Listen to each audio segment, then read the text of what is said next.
ಆತ್ಮೀಯ ಸ್ಪರ್ಧಾರ್ಥಿ ಮಿತ್ರರೇ, ಇಂದಿನ ತರಗತಿಗೆ ತಮ್ಮೆಲ್ಲರಿಗೂ ಪ್ರೀತಿಯ ಸ್ವಾಗತ. ಸ್ನೇಹಿತರೆ, ಈಗಾಗಲೇ ಕೆಎ ವತಿಯಿಂದ ಸಾಕಷ್ಟು ನೋಟಿಫಿಕೇಶನ್ಸ್ ಗಳಾಗಿವೆ, ಮತ್ತಷ್ಟು ನೋಟಿಫಿಕೇಶನ್ಸ್ ಗಳಾಗ್ತವೆ. ನಾನೀಗಾಗಲೇ ಅದಕ್ಕೋಸ್ಕರ ಕರ್ನಾಟಕ ರಾಜ್ಯದ ಸ್ಪರ್ಧಾರ್ಥಿ ಮಿತ್ರರಿಗೆ ಕರ್ನಾಟಕ ಇತಿಹಾಸಕ್ಕೆ ಸಂಬಂಧಿಸಿದಂತೆ ಒಂದು ಯೂಟ್ಯೂಬ್ ಕ್ಲಾಸಸ್ ನ ಅಧ್ಯಾಯವಾರು ಮಾಡ್ತಾ ಇದ್ದೀನಿ. ತಾವುಗಳೆಲ್ಲರೂ ಮೆಚ್ಚುಗೆಯನ್ನ ಸೂಚಿಸಿ ಸಲಹೆಯೊಂದನ್ನ ನೀಡಿದ್ದೀರಿ. ಏನದು ಅಂದ್ರೆ, ಸರ್ ನಮ್ಗೆ ಈ ಕ್ಲಾಸ್ ಜೊತೆಗೆ ಕೆಎ ಪಠ್ಯಕ್ರಮದಂತೆ ಮಾದರಿ ಇತಿಹಾಸ ಪ್ರಶ್ನೋತ್ತರಗಳನ್ನ ಡಿಸ್ಕಸ್ ಮಾಡಿ, ಯಾವ ರೀತಿ ಪ್ರಶ್ನೆ ಬರ್ತವೆ, ಯಾವ ರೀತಿ ಒಂದು ಟೆಕ್ನಿಕ್ ಅನ್ನ ಬಳಸಿ ಆ ಪ್ರಶ್ನೆಗಳಿಗೆ ನಾವು ಓದಿರ್ತಕ್ಕಂಥ ಉತ್ತರವನ್ನ ಬರಿಬೇಕು, ತಪ್ಪಾಗದಂತೆ ಎಚ್ಚರ ವಹಿಸ್ಬೇಕು, ಸ್ವಲ್ಪ ಸಲಹೆ ಸೂಚನೆಗಳನ್ನ ಕೊಡಿ ಅಂತ ಹೇಳಿದಿರಾ. ಹಾಗಾಗಿ ನನ್ನ ಸುದೀರ್ಘ ಸ್ಪರ್ಧಾತ್ಮಕ ಪರೀಕ್ಷೆಯ ಅನುಭವವನ್ನ ಬಳಸಿ ನಾನೊಂದಷ್ಟು ಕೆಇಎ ಯಾವ ರೀತಿಯ ಪ್ರಶ್ನೆಗಳನ್ನ ಕೇಳಬಹುದು, ಯಾವ ಅಧ್ಯಾಯಗಳ ಮೇಲೆ ಫೋಕಸ್ ಅನ್ನ ಮಾಡಬಹುದು ಅಂತಕ್ಕಂಥದ್ನ ನಿರೀಕ್ಷೆ ಮಾಡಿ ಚರ್ಚಿಸುವ ಪ್ರಯತ್ನವನ್ನ ಮಾಡ್ತಾ ಇದ್ದೀನಿ. ಸೊ ಇದೇ ಪ್ರಶ್ನೆಗಳು ಬರ್ತವೆ ಅಂತಲ್ಲ, ಈ ಮಾದರಿಯ ಪ್ರಶ್ನೆಗಳು ಬರ್ತವೆ. ಹಾಗಾಗಿ ಸಂಪೂರ್ಣ ಕೆಇಎ ನಡೆಸುವ ಪರೀಕ್ಷೆಯ ಪ್ರಶ್ನೆ ಪತ್ರಿಕೆಗಳನ್ನ ನಾನು ಸುದೀರ್ಘವಾಗಿ ಅಧ್ಯಯನ ಮಾಡಿ ಒಂದಷ್ಟು ನನ್ನದೇ ಆದಂತಹ ಪ್ರಶ್ನೆಗಳನ್ನ ಕೆಇಎ ಪಠ್ಯಕ್ರಮದಂತೆ ರಚಿಸಿ ಇನ್ನು ಮುಂದೆ ಸರಣಿ ವಿಡಿಯೋಗಳನ್ನ ನಿಮಗೆ ನೀಡುವ ಕಿರು ಪ್ರಯತ್ನವನ್ನ ಮಾಡ್ತೀನಿ. ನಿಮ್ಮ ಪ್ರೋತ್ಸಾಹ, ನಿಮ್ಮ ಆಶೀರ್ವಾದ ಎಂದಿನಂತೆ ನನ್ನ ಮೇಲಿರಲಿ ಅಂತ ಕೇಳ್ತಾ, ಸ್ನೇಹಿತರೆ ಹಾಗಾದ್ರೆ ಇವತ್ತು ಮೊದಲ ಪ್ರಶ್ನೆಗೆ ಹೋಗೋಣ. ನೋಡಿ, ಕೆಎ ಕೇಳ್ತಕ್ಕಂಥ ಎಕ್ಸಾಮ್ ಪ್ಯಾಟರ್ನ್ ಅದು ಪಿಸಿ ಇರ್ಲಿ, ಕೆಎ ಕರ್ನಾಟಕ ಎಕ್ಸಾಮ್ ಅಥಾರಿಟಿ ತುಂಬಾ ಸ್ಟ್ಯಾಂಡರ್ಡ್ ಆಗಿ ಎಕ್ಸಾಮ್ ಮಾಡ್ತೇನೆ. ನಿಜವಾಗ್ಲೂ ಕೂಡ ನನಗೆ UPSC ಕ್ವಶನ್ ಪೇಪರ್ ನೋಡ್ದಂಗೆ ಆಗುತ್ತೆ. ಕೆಲವೊಂದಿಷ್ಟು ಪ್ರಶ್ನೆಗಳನ್ನ ಪೊಲೀಸ್ ಕಾನ್ಸ್ಟೇಬಲ್ ಲೆವೆಲ್ಗೆನೆ ಡಿಗ್ರಿ ಹುಡುಗರು ಕೂಡ ಎದುರಿಸಲು ಕಷ್ಟ ಸಾಧ್ಯವಾದಂತಹ ಪ್ರಶ್ನೆಗಳನ್ನ ಕೆಎ ಕೇಳ್ತಾ ಇದೆ. ಸರಿನಾ ತಪ್ಪಂದ್ರೆ ನಿಜವಾಗ್ಲೂ ಸರಿ. ಕೆಎ ಕೇಳ್ತಿರ್ತಕ್ಕಂಥ ಪ್ರಶ್ನೆಗಳಿದೆಯಲ್ಲ, ನಿಜವಾಗ್ಲೂ ಅದ್ಭುತ. ಯಾಕಂದ್ರೆ ಚೆನ್ನಾಗಿ ಓದಿರ್ತಕ್ಕಂಥ ಮಕ್ಕಳು, ದೀರ್ಘಕಾಲ ಓದಿರ್ತಕ್ಕಂಥ ಮಕ್ಕಳು, ಅರ್ಥೈಸ್ಕೊಂಡು ಓದಿರ್ತಕ್ಕಂಥ ಸ್ಪರ್ಧಾರ್ಥಿಗಳಿಗೆ ಯಾವತ್ತೂ ಕೂಡ ಅನ್ಯಾಯ ಆಗ್ಬಾರ್ದು. ಹಾಗಾಗಿ ಚೆನ್ನಾಗಿ ಓದೋರ್ಗೆ, ಅತಿ ಬುದ್ಧಿವಂತರಿಗೆ ನಮ್ಮ ಕರ್ನಾಟಕ ರಾಜ್ಯ ಸರ್ಕಾರದಲ್ಲಿ ಕೆಲಸ ಸಿಗ್ಬೇಕು ಅಂತ ಆಸೆ ಕೂಡ ನನಗಿರೋದ್ರಿಂದ ಕೆಎ ಕೇಳ್ತಕ್ಕಂಥ ಪ್ರಶ್ನೆಗಳು ತುಂಬಾ ಸಂತೋಷವಾಗಿವೆ. ನಾವು ಈಗ ಅದನ್ನ ಹೇಗೆ ಬಿಡಿಸುವುದು, ಆ ಎಕ್ಸಾಮ್ ಅನ್ನ ಹೇಗೆ ಪಾಸ್ ಮಾಡೋದು, ಇತಿಹಾಸದ ಪ್ರಶ್ನೆಗಳಿಗೆ ಅತಿ ಹೆಚ್ಚು ಅಂಕಗಳನ್ನ ಗಳಿಸುವುದು, ಹೀಗೆ ಈ ಪ್ರಶ್ನೆಗಳ ಮುಖಾಂತರ ನನಗೆ ತಿಳಿದಿರ್ತಕ್ಕಂಥ ಒಂದಿಷ್ಟು ನಾಲೆಡ್ಜ್ ಅನ್ನ ನಿಮ್ ಜೊತೆ ಶೇರ್ ಮಾಡ್ತಕ್ಕಂಥ ಪ್ರಯತ್ನವನ್ನ ಕಂಟಿನ್ಯೂಸ್ ಆಗಿ ಮಾಡ್ತೀನಿ. ನೋಡಿ ಸ್ನೇಹಿತರೆ, ಮೊದಲನೇ ಪ್ರಶ್ನೆ ನಾನು ಏನ್ಷಿಯಂಟ್ ಇತಿಹಾಸದಿಂದ, ಪ್ರಾಚೀನ ಭಾರತದಿಂದ ಆಯ್ಕೆ ಮಾಡ್ಕೊಂಡಿದ್ದೀನಿ. ಪ್ರಾಚೀನ ಭಾರತದಲ್ಲಿ ನನಗೆ ಗೊತ್ತಿದ ಮಟ್ಟಿಗೆ ಒಂದ್ 2-3 ಪ್ರಶ್ನೆಗಳು ಕೇಳಿದ್ರು ಅಂದ್ರೆ ಈ ಚಾಪ್ಟರ್ ಮೇಲೆ ಖಂಡಿತ ಪ್ರಶ್ನೆ ಇರುತ್ತೆ. ಯಾವುದು ಅಂದ್ರೆ ಸಿಂಧೂ ಬಯಲಿನ ನಾಗರಿಕತೆ, ಇಲ್ಲ ವೇದಗಳ ಕಾಲದ ಸಾಹಿತ್ಯ. ನಾನು ಹೇಳ್ತಾ ಇರೋದು ರಾಜಕೀಯ ಜೀವನ, ಸಾಮಾಜಿಕ ಜೀವನ ಅಲ್ಲ, ವೇದಗಳ ಕಾಲದ ಸಾಹಿತ್ಯ, ಮತ್ತು ಬಹುತೇಕ ಬೌದ್ಧ ಧರ್ಮಕ್ಕೆ ಹೆಚ್ಚಿನ ಪ್ರಿಫರೆನ್ಸು, ಮತ್ತು ಮೌರ್ಯರು ಇಷ್ಟು ಚಾಪ್ಟರ್ ನ ಓದ್ಕೊಂಡ್ರೆ 3 ಪ್ರಶ್ನೆಗಳೇನಾದ್ರು ಏನ್ಷಿಯಂಟ್ ಅಲ್ಲಿ ಬಂದಿದೆ, ಕನಿಷ್ಠ 2 ಪ್ರಶ್ನೆ ಅಂತ ಇಷ್ಟೇ ಚಾಪ್ಟರ್ ಇರ್ತವೆ. ಸಿಂಧು ಬಯಲು ನಾಗರಿಕತೆ, ವೇದಗಳ ಕಾಲದ ಸಾಹಿತ್ಯ, ಬೌದ್ಧ ಧರ್ಮ, ಮೌರ್ಯರು, ಕನಿಷ್ಠ 2 ಪ್ರಶ್ನೆಗಳು. ಸಮ್ ಟೈಮ್ ಎಲ್ಲಾ ಪ್ರಶ್ನೆಗಳು ಇಷ್ಟೇ ಚಾಪ್ಟರ್ ಮೇಲೆ ಇರ್ತವೆ.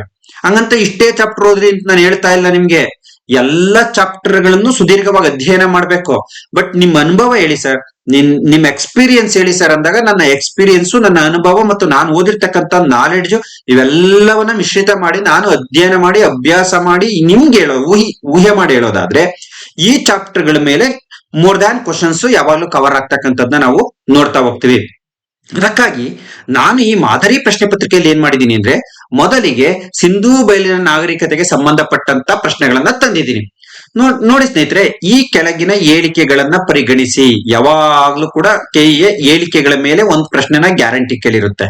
ಮೊದ್ಲೇನ್ ಮಾಡ್ತಿದ್ದೋ, ಬೃಹತ್ ಕಣಜ, ಬೃಹತ್ ಉಗ್ರಾಣ ಧಾನ್ಯ, ದ ಗ್ರೇಟ್ ಗ್ರಾನರಿ ಎಲ್ಲಿ ಕಂಡು ಬರುತ್ತದೆ ಅಂತೇಳಿ ಒಂದೇ ಸೆಂಟೆನ್ಸ್ ಅಲ್ಲಿ ಕೊಡ್ತಿದ್ದೋ. ಈಗ ಹಂಗಲ್ಲ. ನೋಡಿ, ಇಲ್ಲಿ 4 ಕೆಳಗಿನ ಹೇಳಿಕೆಗಳನ್ನ ಪರಿಗಣಿಸಿ. ನೋಡಿ, ನಿಮ್ಗೆ ಕ್ವಶನ್ಸ್ ಅರ್ಥ ಆಗ್ಬೇಕು, ಉತ್ತರ ಬರೀಬೇಕು ಅಂದ್ರೆ ಟಕ ಉತ್ತರ ಬರೀಬಾರ್ದು. ಬೃಹತ್ ಕಣಜ, ಕೆಳಪಟ್ಟಣ, ಬೃಹತ್ ಸ್ನಾನಕೊಳ, ಹಡಗುಕಟ್ಟೆ, ಈ ತರ 4 ಪಾಯಿಂಟ್ ಅನ್ನ ಕೊಟ್ಟು ಕೆಳಗಡೆ ಇನ್ನೂ ಸ್ಟೇಟ್ಮೆಂಟ್ ಕೊಟ್ಟಿರ್ತಾರೆ.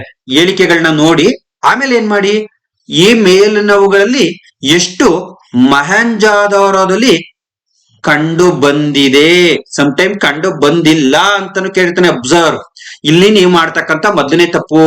ಯಾಕಂದ್ರೆ ಆ 4 ಪ್ಲೇಸ್ ನೋಡಿದ್ದೆ ತರ ಮಹೇಂಜೋದಾರೋ ನೋಡಿದ್ದೆ ತರ ಕಂಡು ಬಂದಿರುವುದು 3 ಅಂತ ರಪ್ಪಕ್ಕಂತ ಹಾಕ್ಬಿಡ್ತೀರಾ, ಅಥವಾ 2 ಅಥವಾ 1 ಎಷ್ಟೋ ಹಾಕ್ತೀರಾ ನಿಮಗೆ ಗೊತ್ತಿರೋದ್ನ. ಬಟ್ ಪ್ರಶ್ನೆ ಸರಿಯಾಗಿ ಓದ್ಕೋಬೇಕು. ಫಸ್ಟ್ ಏನ್ ಹೇಳ್ತಾನೆ, ಈ ಕೆಳಗಿನ ಹೇಳಿಕೆಗಳನ್ನ ಪರಿಗಣಿಸಿ ಅಂತಾನೆ. ನಾ ಪರಿಗಣಿಸನ. ಈಗ ಏನ್ ಮಾಡ್ಬೇಕು?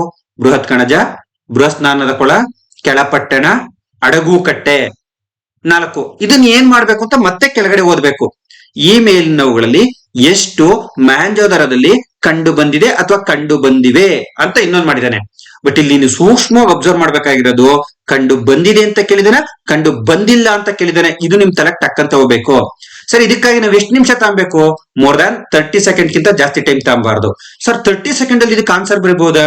ನಿಜವಾಗ್ಲೂ ಚೆನ್ನಾಗಿ ಓದಿರ್ತಕ್ಕಂಥ ವಿದ್ಯಾರ್ಥಿ ಮತ್ತು ಹಳೆಯ ಪ್ರಶ್ನೆ ಪತ್ರಿಕೆಗಳನ್ನ ಹೆಚ್ಚು ಬಿಡಿಸಿರ್ತಕ್ಕಂಥ ವಿದ್ಯಾರ್ಥಿ, ಅಥವಾ ಒಳ್ಳೊಳ್ಳೆ ಲೆಕ್ಚರರ್ಸ್ ಬಿಡಿಸಿರ್ತಕ್ಕಂಥ ಮಾದರಿ ಪ್ರಶ್ನೆ ಪತ್ರಿಕೆಗಳನ್ನ ಬಿಡಿಸಿರ್ತಕ್ಕಂಥ ವಿದ್ಯಾರ್ಥಿ, ಅಥವಾ ಮಾದರಿ ಪರೀಕ್ಷೆಯನ್ನ ಅಟೆಂಡ್ ಮಾಡಿರ್ತಕ್ಕಂಥ ವಿದ್ಯಾರ್ಥಿ 30 ಸೆಕೆಂಡ್ ಗಿಂತಲೂ ಹೆಚ್ಚು ಸಮಯವನ್ನ ತೆಗೆದುಕೊಳ್ಳಲಾರ. ಬರೀ ಓದುದ್ರಾಗಲ್ಲ. ನಾನೇನೇನ್ ಹೇಳಿದೆ ನೋಡಿ, ಫಸ್ಟ್ ಚೆನ್ನಾಗಿ ಓದಿರ್ಬೇಕು. ಬರೀ ಎಕ್ಸಾಮ್, ಬಹಳ ಜನ ಏನ್ ಮಾಡ್ತಾರೆ, ಓದೋದೇ ಕಡಿಮೆ, ಬರೀ ಮಾದರಿ ಎಕ್ಸಾಮ್ ಅಂತಾರೆ. ಇವ್ರಿಗೂ ಆಗಲ್ಲ. ಫಸ್ಟ್ ಆಫ್ ಆಲ್ ನಿನ್ ಕಂಟೆಂಟ್ ನ ಚೆನ್ನಾಗಿ ತಿಳ್ಕೊಂಡಿರ್ಬೇಕು. ಸೆಕೆಂಡ್ ಆಫ್ ಆಲ್ ಅದನ್ನ ಅರ್ಥೈಸ್ಕೊಬೇಕು ಅಂದ್ರೆ ಹಳೆಯ ಪ್ರಶ್ನೆ ಪತ್ರಿಕೆಗಳ ಮಾದರಿಯನ್ನ ಬಿಡಿಸ್ಬೇಕು. ಥರ್ಡ್ ಒನ್, ಬೇರೆ ಬೇರೆಯವ್ರು ಮಾಡ್ತಕ್ಕಂಥ ಮಾದರಿ ಪ್ರಶ್ನೆ ಪತ್ರಿಕೆಗಳನ್ನ 4 ಎಕ್ಸಾಮ್ ಆದ್ರೂ ಬರೀಬೇಕು. ಫೋರ್ತ್ ಒನ್, ಆ ಸಬ್ಜೆಕ್ಟ್ ಎಕ್ಸ್ಪರ್ಟ್. ಈಗ ನಾನು ಇತಿಹಾಸ ನಂಗೆ ಸಂಪೂರ್ಣ ಗೊತ್ತು ಅಂತಲ್ಲ, ಇದ್ದಿದ್ರಲ್ಲಿ ನಂಗೆ ಇತಿಹಾಸ ದಿ ಬೆಟರ್ ನಾಲೆಡ್ಜ್ ಇದೆ, ಬೇರೆ ಸಬ್ಜೆಕ್ಟ್ ಇಲ್ಲ. ನಾನ್ ನಾಳೆ ಸೈನ್ಸ್ ಕ್ವಶನ್ಸ್ ಎಲ್ಲ ಬಿಡಿಸ್ಕೊಂಡು ಕೂತ್ಕೊಂಡ್ರೆ ನನ್ನಿಂದ ನಿಮ್ಗೆ ಏನು ಹೆಚ್ಚಿಗೆ ಲಾಭ ಆಗಲ್ಲ. ಸೊ ಹಾಗಾಗಿ ನಾನು ಇತಿಹಾಸಕ್ಕೆ ಸಂಬಂಧಪಟ್ಟಂತೆ ಯಾವ್ದಾದ್ರು ಪ್ರಶ್ನೆಗಳು ಬಿಡಿಸಿದ್ರೆ ನನ್ನ ಕ್ಲಾಸ್ ಅನ್ನು ಅಬ್ಸರ್ವ್ ಮಾಡಿದ್ರೆ ಉಪಯುಕ್ತ ಆಗುತ್ತೆ. ಹೌದಲ್ಲ? ಇದು ನನ್ನ opinion. This is right or wrong ನಂಗೆ ಗೊತ್ತಿಲ್ಲ. ಈಗ ನಮ್ಗೇನ್ ಈ ಪ್ರಶ್ನೆ ಇದೆ, ಕಂಡು ಬಂದಿದೆ ಅಂತ. ಈಗ ಒಂದೊಂದೇ ನೋಡಿ ಅಂತ ನೋಡ್ಬೇಕಿದ್ನ. ಬೃಹತ್ ಕಣಜ ಇದ್ಯಾ ನೋಡಿ. ನಿಮಗ್ ಚೆನ್ನಾಗಿ ನೆನಪಿರ್ಲಿ, ಕಣಜಗಳು ಎಲ್ಲೆಲ್ಲಿವೆ ಅಂದ್ರೆ ಹರಪ್ಪದಲ್ಲಿ ಕಣಜಗಳಿವೆ, ಮಹೇಂಜೋದಾರದಲ್ಲಿ ಕಣಜಗಳಿವೆ, ನೆಕ್ಸ್ಟ್ ಲೋತಾಲಲ್ಲಿ ಕಣಜಗಳಿವೆ, ನೆಕ್ಸ್ಟ್ ಕಾಲಿಬಂಗನ್ನಲ್ಲಿ ಕಣಜಗಳಿವೆ. ನೋಡಿ, ಕಣಜಗಳು ಕಂಡು ಬರುವ ಸ್ಥಳ ಅಂತ ಇದೇ ಪ್ರಶ್ನೆ ಕೇಳಿದ್ರೆ ಹರಪ್ಪ, ಮಹೇಂಜೋದಾರ, ಲೋತಾಲು, ಕಾಲಿಬಂಗನ್ನು 4 ಸರಿ. ಏನ್ ಹೇಳಿ ನಾನು ಹೇಳ್ತಾ ಇರೋದು?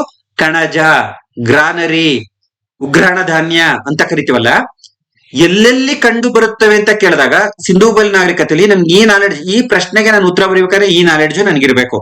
ಹರಪ್ಪದಲ್ಲಿದೆ, ಮಹೇಂಜೋದಾರದಲ್ಲಿದೆ, ಲೋತಾಲಲ್ಲಿದೆ, ಕಾಲಿಬಂಗನ್ನಲ್ಲಿದೆ. ಆದ್ರೆ ಪ್ರಶ್ನೆ ಏನ್ ಕೇಳ್ತಾ ಇದೆ? ಬೃಹತ್ ಕಣಜ ಕೇಳ್ತಾ ಇರೋದು, ದೊಡ್ಡ ಕಣಜ ಕೇಳ್ತಾ ಇರೋದು. ಎಸ್, ಬೃಹತ್ ಉಗ್ರಾಣ ಧಾನ್ಯ ಇರುವ ಸ್ಥಳ, ಬೃಹತ್ ಉಗ್ರಾಣ ಧಾನ್ಯ ಇರುವ ಸ್ಥಳ ಮಹೇಂಜೋದಾರೋ. ಈ ಪ್ರೀವಿಯಸ್ ಎಕ್ಸಾಮ್ಸ್ ಇಯರ್ಸ್ ಅಲ್ಲಿ ಇದೊಂದೇ ಡೈರೆಕ್ಟ್ ಆಗಿ ಅಪ್ ಟು ಪೊಲೀಸ್ ಕಾನ್ಸ್ಟೇಬಲ್ ಇಂದ ಹಿಡಿದು ಕೆಸೆಟ್ ವರೆಗೂ ಪ್ರಶ್ನೆ ಆಗಿದೆ. ಒಂದು ಕರೆಕ್ಟ್ ಇದೆ. ಒಂದು ಮಾತ್ರ ಉತ್ತರ ಬರೆಯೋಣ?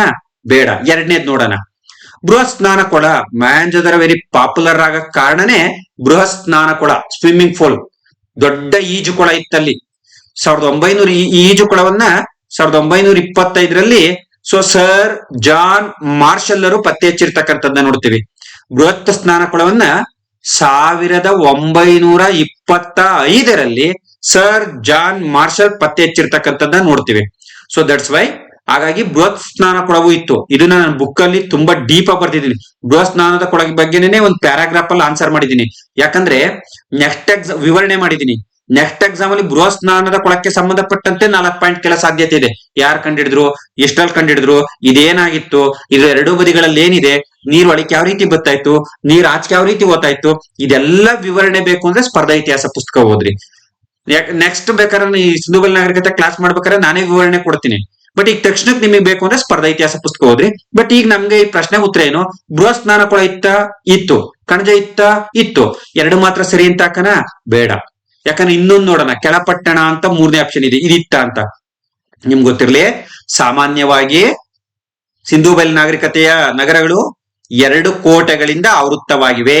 2 ಕೋಟೆಗಳಿಂದ ಆವೃತ್ತವಾಗಿವೆ. ಒಂದು ಏನ್ ಕೋಟೆ? ಮೇಲಣ ಕೋಟೆ. ಇಲ್ಲಿ ರಿಚೆಸ್ಟ್ ಪರ್ಸನ್ಸ್, ರಾಜಮನೆ ತಂದವರು, ಪುರೋಹಿತರು, ಸೊಸೈಟಿಲಿ ಹೈ ಲೆವೆಲ್ ಇದ್ದಂತ ಜನ ಆ ಮೇಲಿನ ಕೋಟೆ, ಸಿಟೆಡ್ ಹಾಲ್ ಅಂತ ಕರಿತೀವಿ, ಅಲ್ಲಿ ವಾಸ ಮಾಡ್ತಾ ಇದ್ರು. ಕೆಳಪಟ್ಟಣದಲ್ಲಿ ಕಾರ್ಮಿಕರು, ಕೃಷಿಕರು, ಕೆಳವರ್ಗದ ಜನ ವಾಸ ಮಾಡ್ತಾ ಇದ್ರು. ಅಂದ್ರೆ ಸಿಂಧೂ ಬಯಲು ನಾಗರಿಕತೆಯ ಪ್ರತಿ ನಗರವು 2 ಪಟ್ಟಣಗಳನ್ನ ಹೊಂದಿದೆ. ಹಾಗಾಗಿ ಮೊಹೆಂಜೋದಾರೋ ಕೂಡ 2 ಪಟ್ಟಣಗಳಿಂದ ಒಳಗೊಂಡಿತ್ತು. ಮೇಲ್ಪಟ್ಟಣ, ಕೆಳಪಟ್ಟಣ ಅಂತ. ಸಹಜವಾಗಿ ಕೆಳಪಟ್ಟಣ ಇತ್ತು. 3ನೇದು ಕರೆಕ್ಟ್ ಇದೆ. ಹಾಗಾದ್ರೆ 3 ಮಾತ್ರ ಸರಿ ಬರೆಯೋಣ? ಇಲ್ಲ, ನಮ್ಗೆ ಇನ್ನೂ ಒಂದು ಆಪ್ಷನ್ ಇದೆ. ಏನು? ಮೇಲಿನ ಎಲ್ಲವೂ ಅಂತ. ಇದು ಬರೆಯೋಣ ಬೇಡವಾ ಅಂತ ನಾವು ಬರಿಬೇಕು. ನಮ್ಗೆ ಸರಿಯಾದ ಉತ್ತರ ಗೊತ್ತಾಗಬೇಕು ಅಂದ್ರೆ ಅಡಗುಕಟ್ಟೆ ಇತ್ತ ಇರ್ಲಿಲ್ವಾ ಮೊಹೆಂಜೋದಾರೋದಲ್ಲಿ? 200% ಇರ್ಲಿಲ್ಲ. ಇಷ್ಟು ಕಾನ್ಫಿಡೆನ್ಸ್ ಆಗಿ ಹೇಳ್ಬೇಕು ಅಂದ್ರೆ ಓದಿರ್ಬೇಕು. ನಾನು ಅದನ್ನೇ ಹೇಳಿದ್ದು, ಓದಿರ್ಬೇಕು. ಹಾಗಾದ್ರೆ ಅಡಗುಕಟ್ಟೆ ಎಲ್ಲಿತ್ತು ಸರ್? ಲೋತಾಲಲ್ಲಿತ್ತು. ಈ ಕ್ವಶನ್ಸ್ಗೆ 50-50 ಹಾಕಕ್ ಸಾಧ್ಯನೇ ಇಲ್ಲ. ಯಾಕಂದ್ರೆ ಪ್ರತಿಯೊಂದು ಕೂಡ ನಿಮ್ ಜ್ಞಾನದಲ್ಲಿದ್ದಷ್ಟೇ ಉತ್ತರ ಬರಿಬಹುದು. ಇದೇ ಕ್ವಶನ್ ನಿಮ್ಮ ಅಪಾಯಿಂಟ್ ನ ನಿರ್ಧಾರ ಮಾಡೋದು. ಈ ರೀತಿಯಾದ ಕ್ವಶನ್ನೇ ನಿಮ್ಮ ಅಪಾಯಿಂಟ್ ನ ನಿರ್ಧಾರ ಮಾಡೋದು. ಇವತ್ತು ಸ್ವಲ್ಪ ನಿಧಾನಕ್ಕೆ ವಿವರಣೆ ಕೊಡ್ತೀನಿ. ದಯಮಾಡಿ ವಿಡಿಯೋ ಸ್ಕಿಪ್ ಮಾಡಬೇಡ್ರಿ. ಇದರಿಂದ ನನ್ನ ವಿಡಿಯೋ ಓಡ್ಲಿ ಅನ್ನೋ ಉದ್ದೇಶ ಅಲ್ಲ. ಇಡೀ ನನ್ನ 11 ವರ್ಷಗಳ ಸ್ಪರ್ಧಾತ್ಮಕ ತರಬೇತಿಯ ಸಂಪೂರ್ಣ ಅನುಭವನ ಸಾವಿರಾರು ವಿದ್ಯಾರ್ಥಿಗಳು ಪ್ರತಿ ಡಿಪಾರ್ಟ್ಮೆಂಟ್ ಅಲ್ಲೂ ನಾನು ಪಾಠ ಮಾಡಿರ್ತಕ್ಕಂಥ ಹುಡುಗರಿದ್ದಾರೆ. ನಾನು ಒಂದೊಂದ್ಸಲ ಬೆಂಗಳೂರಲ್ಲಿ ಓಡಾಡ್ಬೇಕಾದ್ರೆ ಟ್ರಾಫಿಕ್ ಅಲ್ಲಿ ಯಾವುದೋ ಟ್ರಾಫಿಕ್ ಇದನ್ನ ವೈಲೆನ್ಸ್ ಮಾಡಿ ಸಿಕ್ಕಾಕೊಂಡಾಗ ನಾನು ಹೆಲ್ಮೆಟ್ ತೆಗೆದ್ರೆ ಸಾಕು, ಪೊಲೀಸ್ ಹುಡುಗರ ಸಲ್ಯೂಟ್ ಮಾಡ್ತೇನೆ. ಸರ್, ನಿಮ್ ಮಂಜುನಾಥ್ ಸರ್ ಅಲ್ವಾ? ನಾನು ನಿಮ್ ಯೂಟ್ಯೂಬ್ ಕ್ಲಾಸ್ ಕೇಳಿದೀನಿ, ನಿಮ್ ಬುಕ್ ಓದಿದೀನಿ, ನಿಮ್ ಆಫ್ಲೈನ್ ಕ್ಲಾಸ್ ಅಲ್ಲಿ ಇದೀನಿ ಅಂತ. ಜೀವನದಲ್ಲಿ ಒಬ್ಬ ಶಿಕ್ಷಕನಿಗೆ ಇದು ನೋಬೆಲ್ ಅವಾರ್ಡ್ ಕೊಟ್ರು ನಂಗೆ ಅಷ್ಟು ಖುಷಿ ಆಗಲ್ಲ. ಯಾಕಂದ್ರೆ ಟ್ರಾಫಿಕ್ ಅಲ್ಲಿ ಬಂದು ಏನೋ ನಾನು ತಪ್ಪು ಮಾಡಿ ಸಿಕ್ಕಾಕೊಂಡಾಗ ಆ ವಿದ್ಯಾರ್ಥಿ ನಮಗೆ ಸಲ್ಯೂಟ್ ಮಾಡ್ತಾನೆ. ನಾನು ತಪ್ಪು ಮಾಡಿರೋದ್ ಕಲ ಸಲ್ಯೂಟ್ ಮಾಡ್ತಿರೋದು. ನಾನು ಇಂಥ ಚಿಕ್ಕ ಕಾರ್ಯ ಮಾಡಿ ಗುರುತಿಸಿದೇನಲ್ಲ, ಅದಕ್ಕೊಂದು ಸಲ್ಯೂಟ್ ಮಾಡ್ತಾನಲ್ಲ, ಆಗ ಆ ಕ್ಷಣದಲ್ಲಿ ಸುತ್ತಮುತ್ತ ಪಬ್ಲಿಕ್ಸ್ ನಮ್ಮನ್ನ ನೋಡ್ತಿರ್ತಾರೆ. ಯಾಕಂದ್ರೆ ಇವನ್ ಯಾಕೆ ಪೊಲೀಸ್ ಕಾನ್ಸ್ಟೇಬಲ್ ಹಿಡಿದ ತಕ್ಷಣ ಸಲ್ಯೂಟ್ ಮಾಡ್ತಿದ್ದಾನಲ್ಲ, ಇವ್ರು ಯಾರಿರ್ಬೋದು ಅಂತ. ನೋಡಿ, ಇದೆಯಲ್ಲ, ಇದು ಹೃದಯ ತುಂಬಿ ಬರುತ್ತೆ. ನೋಬೆಲ್ಗಿಂತಲೂ ಅತ್ಯಂತ ದೊಡ್ಡ ಪ್ರಶಸ್ತಿ. ಅದಕ್ಕೋಸ್ಕರ ಇಂಥ ಲಕ್ಷಾಂತರ ವಿದ್ಯಾರ್ಥಿಗಳು ಬೇರೆ ಬೇರೆ ಡಿಪಾರ್ಟ್ಮೆಂಟ್ ಅಲ್ಲಿ ನನ್ನ ಹುಡುಗರೇ ಇರಬೇಕು ಅನ್ನೋದು ನನಗೆ ತುಂಬಾ ಆಸೆ. ಅದಕ್ಕೋಸ್ಕರ ತುಂಬಾ ಚೆನ್ನಾಗಿ ವಿವರಣೆಯನ್ನ ಕೊಡುವ ಪ್ರಯತ್ನವನ್ನ ಮಾಡ್ತೀನಿ. ಸಂಪೂರ್ಣ ವಿಡಿಯೋ ನೋಡ್ರಿ. ಏನೇನ್ ಮಿಸ್ಟೇಕ್ ಮಾಡ್ತೀರಾ ಅನ್ನೋದ್ರ ಜೊತೆ ಡಿಸ್ಕಸ್ ಮಾಡ್ತೀನಿ. ಮುಂದಿನ ಪ್ರಶ್ನೆ ಪತ್ರಿಕೆಯಿಂದ ಈಚೆಗೆ ಬೇಕಾದ್ರೆ ನೇರವಾಗಿ ಕ್ವಶನ್ಸ್ ವಿವರಣೆ ಮಾತ್ರ ಮಾತಾಡ್ಕೊಂಡು ಹೋಗ್ತೀನಿ. ಓಕೆನಾ? ಅಡಗುಕಟ್ಟೆ ಲೋತಾಲಲ್ಲಿತ್ತು. ಈ ಮಾದರಿಯ ಪ್ರಶ್ನೆಗಳಿಗೆ ನೀವು ಉತ್ತರ ಬರಿಬೇಕಾದ್ರೆ ಸ್ನೇಹಿತರೆ, ಖಂಡಿತವಾಗಿ ಸಂಪೂರ್ಣ ನಾಲೆಡ್ಜ್ ಇದ್ರೆ ಬರಿಬಹುದು. ಸರ್, ಇದಕ್ಕೆ 50-50 ಚಾನ್ಸ್ ಹೇಳ್ಕೊಡಿ ಸರ್ ಅಂದ್ರೆ ಸಾಧ್ಯ ಇಲ್ಲ. 50-50 ಹೇಳ್ಕೊಡಕ್ ಸಾಧ್ಯನೇ ಇಲ್ಲ. ಸೊ ದಟ್ಸ್ ವೈ ಈ ರೀತಿಯಾದ ಪ್ರಶ್ನೆಗಳೇ ಇವತ್ತು KA ತೆಗೆದು 1-2-3 ಪ್ರಶ್ನೆಗಳಿರ್ತವೆ. ಇವೇ ನಿಮ್ಮ ಅಪಾಯಿಂಟ್ ಅನ್ನ ನಿರ್ಧಾರ ಮಾಡೋದು. ಈ ಪ್ರಶ್ನೆಗಳಿಗೆ ಉತ್ತರ ಯಾರು ಬರಿಬಹುದು ಅಂದ್ರೆ ಚೆನ್ನಾಗಿ ಓದಿರೋ ಮಕ್ಕಳು. ಸೊ ಹಾಗಾದ್ರೆ ಅಡಗುಕಟ್ಟೆ ಲೋತಾಲಲ್ಲಿತ್ತು ಅನ್ನೋದಾದ್ರೆ ಸರಿಯಾದಂತ ಉತ್ತರ 3 ಮಾತ್ರ. ಬೃಹತ್ ಕಡಜ, ಬೃಹತ್ ಸ್ನಾನಕೊಳ, ಕೆಳಪಟ್ಟಣ. ನಿಮ್ಗೆ ಈ ರೀತಿ ಪ್ರತಿ ನಗರದ ಫುಲ್ ಡೀಟೇಲ್ ಗೊತ್ತಿರ್ಬೇಕು.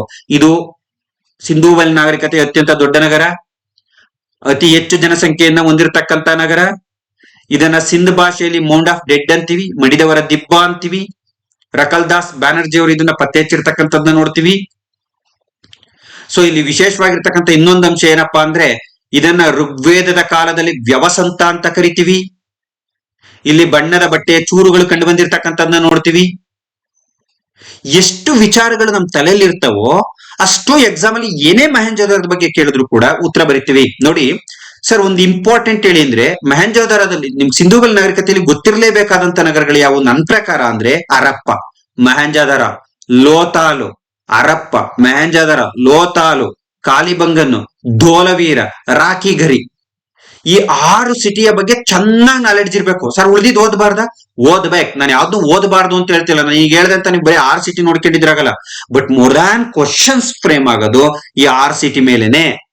ಇನ್ನೊಂದ್ಸಲ ಹೇಳ್ತೀನಿ ನೋಡ್ರಿ. ಹರಪ್ಪ, ಮೊಹೆಂಜೋದಾರೋ, ಲೋತಾಲು, ಕಾಲಿಬಂಗನ್, ಧೋಲ್ವೀರ, ರಾಖಿಗರಿ. ಅರ್ಥ ಆಯ್ತಾ? ನಾನು ಒಂದು 20-25 ಸಿಟಿ ಬಗ್ಗೆ ಬರ್ದಿದ್ದೀನಿ. ಒಂದ್ಸಲ ರಿವಿಷನ್ ಮಾಡ್ರಿ. ಈ ಪ್ರಶ್ನೆ ಮೇಲೆ ಕ್ಲಾರಿಟಿ ಸಿಕ್ತಾ? ಈ ಪ್ರಶ್ನೆ ಅಪಾಯಿಂಟ್ ನ ನಿರ್ಧಾರ ಮಾಡೋದು ಅಂತ ಗೊತ್ತಾಯ್ತಾ? ನೆಕ್ಸ್ಟ್, ಕೆಳಗಿನವುಗಳಲ್ಲಿ ಸರಿಯಾದ ಜೋಡಿಯನ್ನ ಗುರುತಿಸಿ.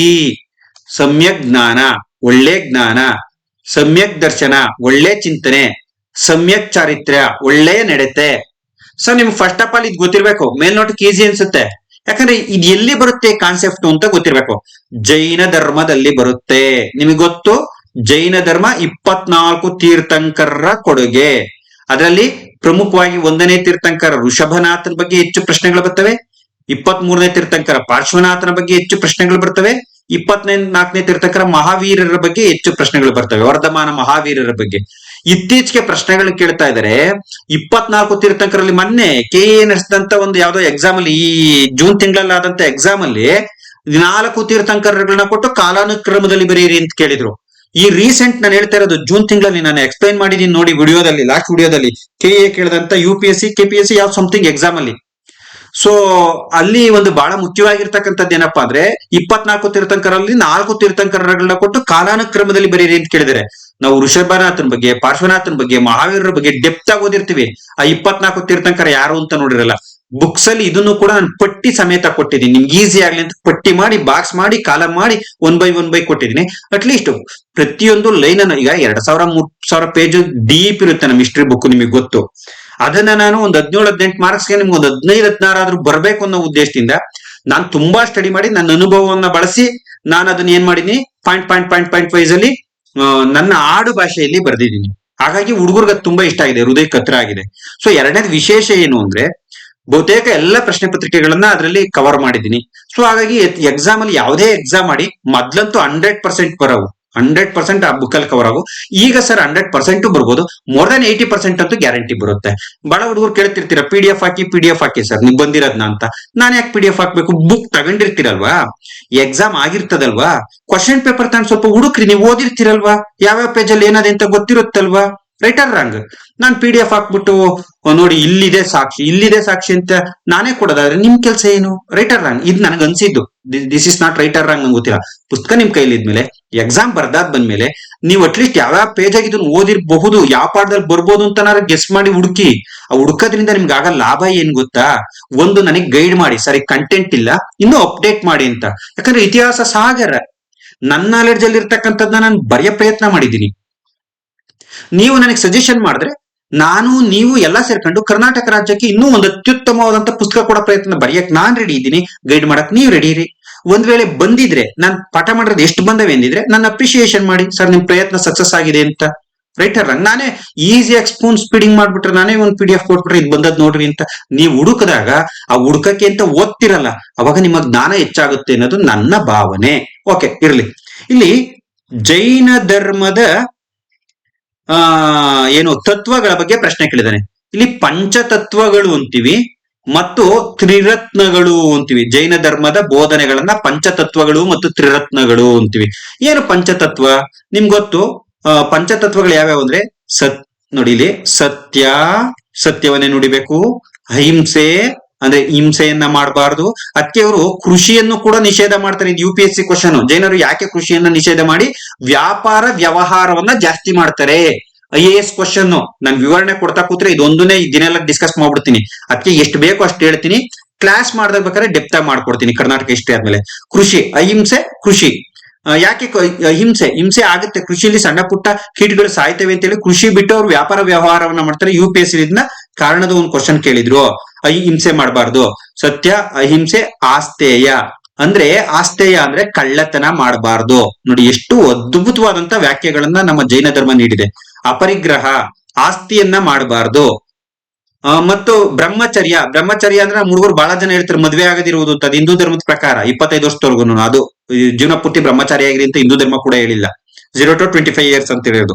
ಬ್ರಹ್ಮಚರ್ಯ ಅಂದ್ರೆ ಇಂದ್ರಿಯಗಳ ನಿಗ್ರಹ ಅಂತ. ನಮ್ಗೆ ಏನ್ ಕಾನೂನುಬದ್ಧವಾಗಿ ಬದುಕಕ್ಕೆ ಈ ಸಮಾಜದಲ್ಲಿ ನೀತಿ ನಿಯಮಗಳಿದೆಯೋ ಅಷ್ಟರಲ್ಲೇ ಬದುಕಬೇಕು. ಪಂಚೇಂದ್ರಿಯಗಳನ್ನ ನಿಗ್ರಹಿಸ್ಕೊಂಡು ಬದುಕಬೇಕು ಅನ್ನೋದೇ ಜೈನ ಧರ್ಮದ ಪ್ರಕಾರ ಇಂದ್ರಿಯಗಳ ನಿಗ್ರಹ. ಸತ್ಯ, ಅಹಿಂಸೆ, ಆಸ್ತೇಯ, ಅಪರಿಗ್ರಹ, ಪಾರ್ಶ್ವನಾಥ, ಈ 4 ತತ್ವಗಳನ್ನ ಜೈನ ಧರ್ಮಕ್ಕೆ ಕೊಡುಗೆಯಾಗಿ ಕೊಟ್ರೆ ನಮ್ಮ ಮಹಾವೀರ ಬ್ರಹ್ಮಚರ್ಯವನ್ನ ಹ್ಯಾಡ್ ಮಾಡ್ತಾರೆ. ಸೊ ಇದನ್ನ ಡೀಟೇಲ್ ಆಗಿ ನೋಡೋಣ. ಇದನ್ನ ಪಂಚತತ್ವಗಳು ಅಂತ ಕರಿತೀವಿ. ಸೊ ಈಗ ತ್ರಿರತ್ನಗಳು ಯಾವುವು? ಸಮ್ಯಕ್ ಜ್ಞಾನ, ಸಮ್ಯಕ್ ದರ್ಶನ, ಸಮ್ಯಕ್ ಚಾರಿತ್ರ್ಯ. ಏನು ಜ್ಞಾನ? ನೋಡಿ ಅಲ್ಲಿ ಸಮ್ಯಕ್ ಅಂದ್ರೆ ಒಳ್ಳೆಯ ಅಂತ ಅಷ್ಟೇ, ಇನ್ನೇನಿಲ್ಲ. ಒಳ್ಳೆ ಜ್ಞಾನ ನಿಮ್ಗೆ ಈಸಿಯಾಗಿ ಸಿಕ್ಬಿಡ್ತು. ದರ್ಶನ ಅಂದ್ರೆ ಏನು? ನೋಟ ಅಂದ್ರೆ ಏನು? ಚಿಂತನೆ, ಒಳ್ಳೆಯ ಚಿಂತನೆ. 2 ಸರಿಯಾಗಿದೆ. ಸಮ್ಯಕ್ ಚಾರಿತ್ರ್ಯ, ಒಳ್ಳೆಯ ನಡತೆ, ಚರಿತ್ರೆ ಚೆನ್ನಾಗಿರ್ಬೇಕು ಅಂತ ನಾವು ಹೇಳಲ್ವ, ನಡತೆ, ಒಳ್ಳೆ ನಡತೆ. ಈ 3 ಜೋಡಿ ಸರಿಯಾಗಿದೆ. ಸೊ ದೇರ್ ಫಾರ್ ಎಲ್ಲವೂ ನೋಡಿಲಿ, 1 ಜೋಡಿ ಸರಿ, 2 ಜೋಡಿ ಸರಿ, 3 ಜೋಡಿ ಸರಿ ಅಂತ ಕೊಟ್ಟಿಲ್ಲ. ಇದನ್ನ ಅಬ್ಸರ್ವ್ ಮಾಡಿ. ಲಾಸ್ಟ್ ಕ್ವಶನ್ಗೂ ಇದ್ಕೋ, 1 ಎಲ್ಲವೂ ಸರಿ ಅಂತ ಕೊಟ್ಟಿದ್ದಾರೆ, 1 ಎಲ್ಲವೂ ತಪ್ಪು ಅಂತ ಕೊಟ್ಟಿದ್ದಾರೆ. ನೀವು ಇಲ್ಲಿ 3 ಜೋಡಿ ಹುಡುಕಬಾರ್ದು ಎಲ್ಲದೇ ಅಂತ. ಸೊ ದೇರ್ ಫಾರ್ 3 ಸರಿ ಇರೋದ್ರಿಂದ 3 ಜೋಡಿ ಸರಿ ಅಂತ ಕೊಟ್ಟಿಲ್ಲ, ಎಲ್ಲವೂ ಸರಿ. ಅರ್ಥ ಮಾಡ್ಕೊಂಡ್ರಿ. ಲಾಸ್ಟ್ ಕ್ವಶನ್ ಅಲ್ಲಿ 1 ಸರಿ, 2 ಸರಿ, 3 ಸರಿ, ಎಲ್ಲವೂ ಸರಿ. ಇದರಲ್ಲಿ 1 ಸರಿ, 2 ಸರಿ, ಎಲ್ಲವೂ ಸರಿ, ಎಲ್ಲವೂ ತಪ್ಪು, ಈ ರೀತಿ ಕೊಟ್ಟಿದ್ದಾರೆ. ದೇರ್ಫೋರ್ ರೈಟ್ ಆನ್ಸರ್ ಇಸ್ ಎಲ್ಲವೂ ಸರಿ. ಪ್ರಶ್ನೆನ ಅರ್ಥ ಮಾಡ್ಕೋಬೇಕು. ನೆಕ್ಸ್ಟ್ ನಾನು ಹೇಳ್ತಾ ಇರೋದು ಕೆಎ ಈ ತರ ಕ್ವಶನ್ ಕೇಳುತ್ತೆ. ನಾನು ಕೆಎ ಒಂದು 50 ಪ್ರಶ್ನೆ ಪತ್ರಿಕೆಗಳನ್ನ ಬಿಡಿಸಿ ಈ ಮಾದರಿ ಪ್ರಶ್ನೆಗಳನ್ನ ತಯಾರು ಮಾಡ್ತಾ ಇದ್ದೀನಿ. ನಿಮ್ಗೆ ಯೂಸ್ಫುಲ್ ಆಯ್ತು ಅಂದ್ರೆ ಖಂಡಿತ ಕಮೆಂಟ್ ಮಾಡಿ. ಸರ್ ನೀವು ಚೆನ್ನಾಗಿ ಮಾಡಿದೀರಾ, ಇದನ್ನ ಕಂಟಿನ್ಯೂ ಮಾಡಿ ಅನ್ನೋದರ ಕಮೆಂಟ್ ಮಾಡಿ, ನನಗೆ ಗೊತ್ತಾಗ್ಬೇಕಲ್ಲ. ಈಗ ನೀವು ಜಾಸ್ತಿ ಲೈಕ್ ಕೊಟ್ಟಾಗ ನಂಗೆ ಲೈಕ್ ಬರ್ಲಿ ಅನ್ನೋದಲ್ಲಪ್ಪ. ಆಮೇಲೆ ಸರ್ ಲೈಕ್ಗೋಸ್ಕರ ಕೇಳ್ಕೊಂತವ್ರ ಏನ್ ಬೇಡ್ರಿ. ನಾನ್ ಮಾಡ್ತಿರೋ ಕೆಲಸ ನಿಮ್ಗೆ ರೀಚ್ ಆಗಿದೆ ರೀಚ್ ಆಗಿಲ್ಲ ಅನ್ನೋದು ನನಗೆ ಒಂದು ವ್ಯೂಸ್ ಇಂದ ಗೊತ್ತಾಗುತ್ತೆ. ನೀವು ಜಾಸ್ತಿ ಜನಕ್ಕೆ ಶೇರ್ ಮಾಡಿ ವಿಡಿಯೋ ಚೆನ್ನಾಗಿ ಓಡ್ತಾ ಇದೆ ಅಂದ್ರೆ ಈ ಮಾದರಿಯ ವಿಡಿಯೋವನ್ನ ನಾನು ಮಾಡ್ಬೇಕು ಅಂತ. ಯಾಕಂದ್ರೆ ಮೊನ್ನೆ 2 ಮಾಡೆಲ್ ಕ್ವಶನ್ ಪೇಪರ್ ನ ಬಿಡಿಸಿದೆ. ಸಾರಿ, ಕೆಎ ಮಾಡಿರ್ತಕ್ಕಂಥ ಪ್ರಶ್ನೆ ಪತ್ರಿಕೆಗಳಿಗೆ ಕೀ ಆನ್ಸರ್ ಹೇಳಿದ್ದೆ. ತುಂಬಾ ಚೆನ್ನಾಗಿ ಓಡ್ಬಿಟ್ಟು ಗಂಟೆನೆ ಸಾವಿರಾರು ಓಡ್ಬಿಟ್ಟು. ಸೊ ಅದೇ ರೀತಿ ಒಂದು ವ್ಯೂಸ್ ಚೆನ್ನಾಗಾದಾಗ ಈ ರೀತಿ ವಿಡಿಯೋ ಬೇಕು ಅನ್ನೋದು ನನ್ಗೆ ಅಂದಾಜಾಗುತ್ತೆ. ಇನ್ನೊಂದು ಲೈಕ್ ಜಾಸ್ತಿ ಬಂದಾಗ ಇಷ್ಟಪಡ್ತಾ ಇದಾರೆ ಹುಡುಗರು ಅನ್ನೋದು ನನಗೆ ಗೊತ್ತಾಗುತ್ತೆ. ಕಮೆಂಟ್ಸ್ ಬಂದಾಗ ನನಗೆ ನಿಮ್ ಒಪಿನಿಯನ್ ಗೊತ್ತಾಗುತ್ತೆ. ನಾನು ನೆಕ್ಸ್ಟ್ ಏನ್ ಇಂಪ್ರೂವ್ ಮಾಡ್ಕೋಬೇಕು ಅಥವಾ ನಾನು ಮಾಡ್ತಾ ಇರೋದು ಸರಿ ಇದೆ ತಪ್ಪಿದೆ ಅನ್ನೋದು ಗೊತ್ತಾಗುತ್ತೆ. ದಟ್ಸ್ ವೈ ಅದಕ್ಕೋಸ್ಕರ ವ್ಯೂಸ್ ಲೈಕ್ ಕಮೆಂಟ್ಸ್ ಕೇಳ್ತಾ ಇದ್ದೀನಿ. ನನಗೇನೋ ನಿಮ್ಮ ಹತ್ರ ಹೊಗಳಿಸ್ಕೊಳೋ ಹುಚ್ಚಿಲ್ಲ. ಅರ್ಥ ಆಯ್ತಾ? ಸೊ ಓಕೆ, ನನ್ನನ್ನು ಹೊಗಳಬೇಕು ಅನ್ನೋದು ನನ್ನ ಕಾರ್ಯ ಮಾತಾಡ್ರಿ, ನನ್ನನ್ನು ಹೊಗಳ್ಬೇಡ್ರಿ. ನನ್ನ ಕಾರ್ಯನ ನೀವು ಗುಡ್ ಇದ್ರೆ ಗುಡ್ ಅನ್ನಿ, ಇಂಪ್ರೂವ್ ಇದ್ರೆ ಇಂಪ್ರೂವ್ ಅನ್ನಿ, ಬ್ಯಾಡ್ ಅನ್ಬೇಡಿ. ಯಾಕೆ ಬ್ಯಾಡ್ ಅನ್ಬೇಡಿ ಅಂತ ಕೇಳ್ಕೊತೀನಿ ಅಂದ್ರೆ, ನಾನು ನನ್ನ ಸಮಯ ಎಲ್ಲ ಮೀಸಲಿಟ್ಟು ನಿಮ್ಗೆ ನಾನು ಸ್ಟಡಿ ಮಾಡಿ ಒಂದು 50 ಕ್ವಶನ್ ಪೇಪರ್ ಬಿಡಿಸಿ ಎಲ್ಲ ಪ್ರಯತ್ನ ಮಾಡ್ತಾ ಇದ್ದೀನಿ. ಏನಾದ್ರು ತಪ್ಪಿದ್ರೆ ತಿದ್ಗಣಕ್ಕೆ ಅವಕಾಶ ಮಾಡ್ಕೊಡಿ. ಬ್ಯಾಡ್ ಅಂತ ಯಾಕೆ ಅಂತೀರಾ? ಡಿಸ್ಲೈಕ್ ಯಾಕೆ ಮಾಡ್ತೀರಾ? That's right or wrong? Suggestion ಕೊಡಿ. ಡಿಸ್ಲೈಕ್ ಮಾಡೋ ಬದಲು ಈ ಕಾರಣಕ್ಕೆ ಡಿಸ್ಲೈಕ್ ಮಾಡ್ತಿದ್ದೀನಿ, ನೀನು ಇಂಪ್ರೂವ್ ಮಾಡ್ಕೊಳ್ಳಿ ಸರ್ ಅಂತ ಹೇಳಿ ನಾನು ಸೆಲ್ಫ್ ಇಂಪ್ರೂವ್ ಆಗಕ್ಕೆ ಕಾರಣ ಆಗುತ್ತೆ. ಓಕೆ, ನಿಮ್ಗೊಂದು ಖುಷಿ ವಿಚಾರ ಇರಲಿ, 1 or 2 ಡಿಸ್ಲೈಕ್ ಗೊತ್ತಾಯ್ತು ಅಷ್ಟೇ. ಒಂದೇ ವಿಡಿಯೋಗೆ ಒಂದು 300 400 ಲೈಕ್ ಇದ್ರೆ 1 2 ಅವರು ಯಾರು ಅಂತ ನಂಗೆ ಗೊತ್ತು. ನಿಮಗೆ ಗೊತ್ತಿರುತ್ತೆ. ಯಾಕಂದ್ರೆ ನಾವು ಕೆಟ್ಟವರಾಗಕ್ಕೆ ಕೆಟ್ಟ ಕೆಲಸನೇ ಮಾಡ್ಬೇಕು ಅಂತೇನಿಲ್ಲ. ತುಂಬಾ ಪಾಪ್ಯುಲರ್ ಆಗ್ಬಿಟ್ರು ಸಾಕು ನಾ ಕೆಟ್ಟವರಾಯ್ತೀವಿ. ಓಕೆ, ಇರ್ಲಿ ಬಿಡಿ ಅದೆಲ್ಲ. ಭೂ ಕಂದಾಯವನ್ನು ಭೂಮಿಯ ಅಳತೆ ಮತ್ತು ಇಳುವರಿ ಆಧಾರದ ಮೇಲೆ ನಿಗದಿಪಡಿಸುವುದನ್ನ ಮೊದಲು ಜಾರಿಗೆ ತಂದವರು. ನೋಡಿ, ಈಗ ನಾನು ಏನ್ಷಿಯಂಟ್ ಹಿಸ್ಟರಿ 2 ಪ್ರಶ್ನೆ ಕೇಳಿದ್ದೀನಿ. 2 to 4 ಕ್ವಶನ್ ಬರ್ತವೆ ಕೆಇಯಲ್ಲಿ ಏನ್ಷಿಯಂಟ್ ಹಿಸ್ಟರಿ ಬಗ್ಗೆ. ಈ ಮಾದರಿ ಪ್ರಶ್ನೆ ಪತ್ರಿಕೆಯಲ್ಲಿ 2 ಪ್ರಶ್ನೆ ಕೇಳಿದ್ದೀನಿ ಏನ್ಷಿಯಂಟ್ ಹಿಸ್ಟರಿ ಬಗ್ಗೆ. ಭೂ ಕಂದಾಯವನ್ನ ಈಗ ಮಿಡವಲ್ ಹಿಸ್ಟರಿ ಸ್ಟಾರ್ಟ್ ಆಯ್ತು. ಭೂ ಕಂದಾಯವನ್ನ ಭೂಮಿಯ ಅಳತೆ ಮತ್ತು ಇಳುವರಿ ಆಧಾರದ ಮೇಲೆ ನಿಗದಿಪಡಿಸುವುದನ್ನ ಮೊದಲು ಜಾರಿಗೆ ತಂದವರು ಯಾರು? ಕೆಳಗಡೆ ಆಪ್ಷನ್ ನೋಡ್ರಿ, ಇದು ಏನ್ಷಿಯಂಟ್ ಅಲ್ಲೂ ಬರುತ್ತೆ, ಮಿಡಲ್ ಅಲ್ಲೂ ಬರುತ್ತೆ, ಮಾಡರ್ನ್ ಅಲ್ಲೂ ಬರುತ್ತೆ ಭೂ ಕಂದಾಯದ ಬಗ್ಗೆ. ಬಟ್ ಆಪ್ಷನ್ ನೋಡ್ರಿ, ಇದು ಯಾವ ಕಾಲಕ್ಕೆ ಸಂಬಂಧಪಟ್ಟಿದೆ ಅಂದ್ರೆ ಸಿಕಂದರ್ ಲೂದಿ, ಫಿರೋಜ್ ಶಾ ತುಘಲಕ್, ಅಲ್ಲಾವುದ್ದೀನ್ ಖಿಲ್ಜಿ, ಮೊಹಮ್ಮದ್ ಬಿನ್ ತುಘಲಕ್. ಇದಕ್ಕೆ ನಿಮ್ಗೆ ಚೆನ್ನಾಗಿ ಗೊತ್ತಾಗಿರ್ಬೇಕಾಗಿರೋದೇನು ಅಂದ್ರೆ ದೆಹಲಿ ಸುಲ್ತಾನರು ಚೆನ್ನಾಗಿ ಓದ್ಕೊಂಡಿರ್ಬೇಕು ಚಾಪ್ಟರ್ನ. ನನ್ನ ಪ್ರಕಾರ ಒಂದು ದೆಹಲಿ ಸುಲ್ತಾನರು, ಮೊಘಲ್ಸು ಮತ್ತು ಮರಾಠಾಸು, ಈ 3 ಚಾಪ್ಟರ್ ಓದ್ಕೊಂಡ್ರೆ ನಿಮ್ಗೆ ಮಿಡಲ್ ಹಿಸ್ಟ್ರಿಲಿ 1 to 3 ಕ್ವಶನ್ಸ್ ಗ್ಯಾರಂಟಿ ಕವರ್ ಆಗುತ್ತೆ ಈ 3 ಚಾಪ್ಟರ್ ಅಲ್ಲಿ. ಸೊ ಹಾಗಾಗಿ ದೆಹಲಿ ಸುಲ್ತಾನರ ಬಗ್ಗೆ ಒಂದು ಪ್ರಶ್ನೆ ಹಾಕಿದ್ದೀನಿ ನಾನು. ಭೂ ಕಂದಾಯವನ್ನ ಭೂಮಿ ಅಳತೆ ಅಂದ್ರೆ ಈಗ ಕಂದಾಯ ಮನ್ಸಿಗೆ ಬಂದಂಗೆ ತಂತಾ ಇದ್ರಿ. ಈಗ 1 ಹೆಕ್ಟೇರು ಮತ್ತೆ ಇಳುವರಿ. ಈಗ 1 ಹೆಕ್ಟೇರ್ಗೆ 5 ಕ್ವಿಂಟಲ್ ನಾನು ಕಂದಾಯ 5 ಕ್ವಿಂಟಲ್ ಬೆಳಿತೀನಿ ಅಂದ್ರೆ 2 ಕ್ವಿಂಟಲ್ ಕಂದಾಯ ತಂತೀನಿ ಅಂತ ಇಟ್ಕೊಳ್ರಿ. ಇದು ಫಲವತ್ತಾದ ಭೂಮಿಯಲ್ಲಿ. ಮಧ್ಯಮ ವರ್ಗದ ಭೂಮಿಲಿ 1 ಎಕರೆಗೆ 3 ಕ್ವಿಂಟಲ್ ಬೆಳಿತೀನಿ, ಇಲ್ಲೂ 2 ಕ್ವಿಂಟಲ್ ತನಕಾಗುತ್ತಾ? ಇನ್ನು ಅಧಮ ಭೂಮಿಲಿ 1 ಎಕರೆಗೆ 2 ಕ್ವಿಂಟಲ್ ಬೆಳಿತೀನಿ, ಇಲ್ಲೂ 2 ಕ್ವಿಂಟಲ್ ಕಂದಾಯ ತನಕಾಗುತ್ತಾ? ನೋಡಿ, ಹೆಕ್ಟೇರ್ ಎಲ್ಲ ಸೇಮೆ, ಭೂಮಿ ಅಳತೆ ಸೇಮೆ, ಬಟ್ ಇದ್ರ ಜೊತೆಗೆ ಏನಿರ್ಬೇಕು? ಇಳುವರಿ. ಅಧಮ ಭೂಮಿ, ಮಧ್ಯಮ ಭೂಮಿ, ಉತ್ತಮ ಭೂಮಿ ಡಿಸೈಡ್ ಮಾಡಿ. ಈಗ ಫಲವತ್ತಾದ ಭೂಮಿಲಿ 2 ಕ್ವಿಂಟಲ್ ತಗೊಂಡ್ರೆ ಮಧ್ಯಮ ಭೂಮಿಲಿ 1 ಕ್ವಿಂಟಲ್, ಅಧಮ ಭೂಮಿಲಿ 1/2 ಕ್ವಿಂಟಲ್ ಕಂದಾಯವನ್ನ ರಿಸೀವ್ ಮಾಡ್ತೀನಿ. ಇದು ವೈಜ್ಞಾನಿಕ ಪದ್ಧತಿ. ಈ ರೀತಿಯಾದಂತ ವೈಜ್ಞಾನಿಕ ಕಂದಾಯವನ್ನು ಸುಧಾರಣೆ ಮಾಡಿದ್ಯಾರು ಅಂದ್ರೆ ದೆಹಲಿ ಸುಲ್ತಾನರಲ್ಲಿ ಮೊಟ್ಟ ಮೊದಲ ಬಾರಿಗೆ ಅತಿ ಹೆಚ್ಚು ಆಡಳಿತ ಸುಧಾರಣೆ ಮಾಡಿದಂತ ವ್ಯಕ್ತಿ ಅಲ್ಲಾವುದ್ದೀನ್ ಖಿಲ್ಜಿ. ಅರ್ಥ ಆಯ್ತಾ? ನಾನು ನೇರವಾಗಿ ಉತ್ತರ ಹೇಳ್ಬಿಡ್ತೀನಿ, ಅಲ್ಲಾವುದ್ದೀನ್ ಖಿಲ್ಜಿ. ಯಾಕಂದ್ರೆ ಇದು ಸರಿಯಾದಂತ ಉತ್ತರ. ಸರಿಯಾದಂತ ಉತ್ತರ. ಮಧ್ಯಕಾಲೀನ ಭಾರತದಲ್ಲಿ ಭೂ ಕಂದಾಯವನ್ನ ವ್ಯವಸ್ಥಿತವಾಗಿ ಜಾರಿಗೆ ತಂದಂತ ದೆಹಲಿ ಸುಲ್ತಾನ. ಇವನ್ ಕಾಲದಲ್ಲಿ ಜಬಿತಾ ಮತ್ತು ಬಿಸ್ವ ಎಂಬ ಭೂ ಅಳತೆಯ ಮಾಪನಗಳಿದ್ದು. ಜಬಿತಾ ಮತ್ತು ಬಿಸ್ವ ಭೂಮಿಯನ್ನ ಅಳತೆ ಮಾಡುವ ಮಾಪನಗಳು. ಇಲ್ಲಿ ಅಳತೆ ಅಂತ ಪದ ಬಂದಿದ್ಕೆ ನಿಮ್ಗೆ ಇದು ಲಿಂಕ್ ಕೊಡ್ತಾ ಇದ್ದೀನಿ. ಭೂಮಿಯನ್ನ ಅಳತೆ ಮಾಡುವ ಮಾಪನಗಳು ಅಲ್ಲಾವುದ್ದೀನ್ ಖಿಲ್ಜಿ ಕಾಲದಲ್ಲಿ ಜಬಿತಾ ಮತ್ತು ಬಿಸ್ವ. ನೆನ್ಪಿರ್ಲಿ, ಇದು ನೆಟ್ ಕ್ವಶನ್ ಆಗಿತ್ತು. ಮತ್ತೆ ಗರ್, ಚರಾಯಿ ಅಂತ 2 ಕಂದಾಯವನ್ನು ಕೂಡ ವಿಧಿಸ್ತಾನೆ ಇವನು, ಹೊಸ ಕಂದಾಯಗಳು. ಗರ್ ಅಂದ್ರೆ ಮನೆ ಕಂದಾಯ, ಚರಾಯಿ ಅಂದ್ರೆ ಹುಲ್ಲುಗಾವಲು ತೆರಿಗೆ. ಗರ್ ಅಂದ್ರೆ ಮನೆ ಕಂದಾಯ, ಚರಾಯಿ ಅಂದ್ರೆ ಹುಲ್ಲುಗಾವಲು ತೆರಿಗೆ.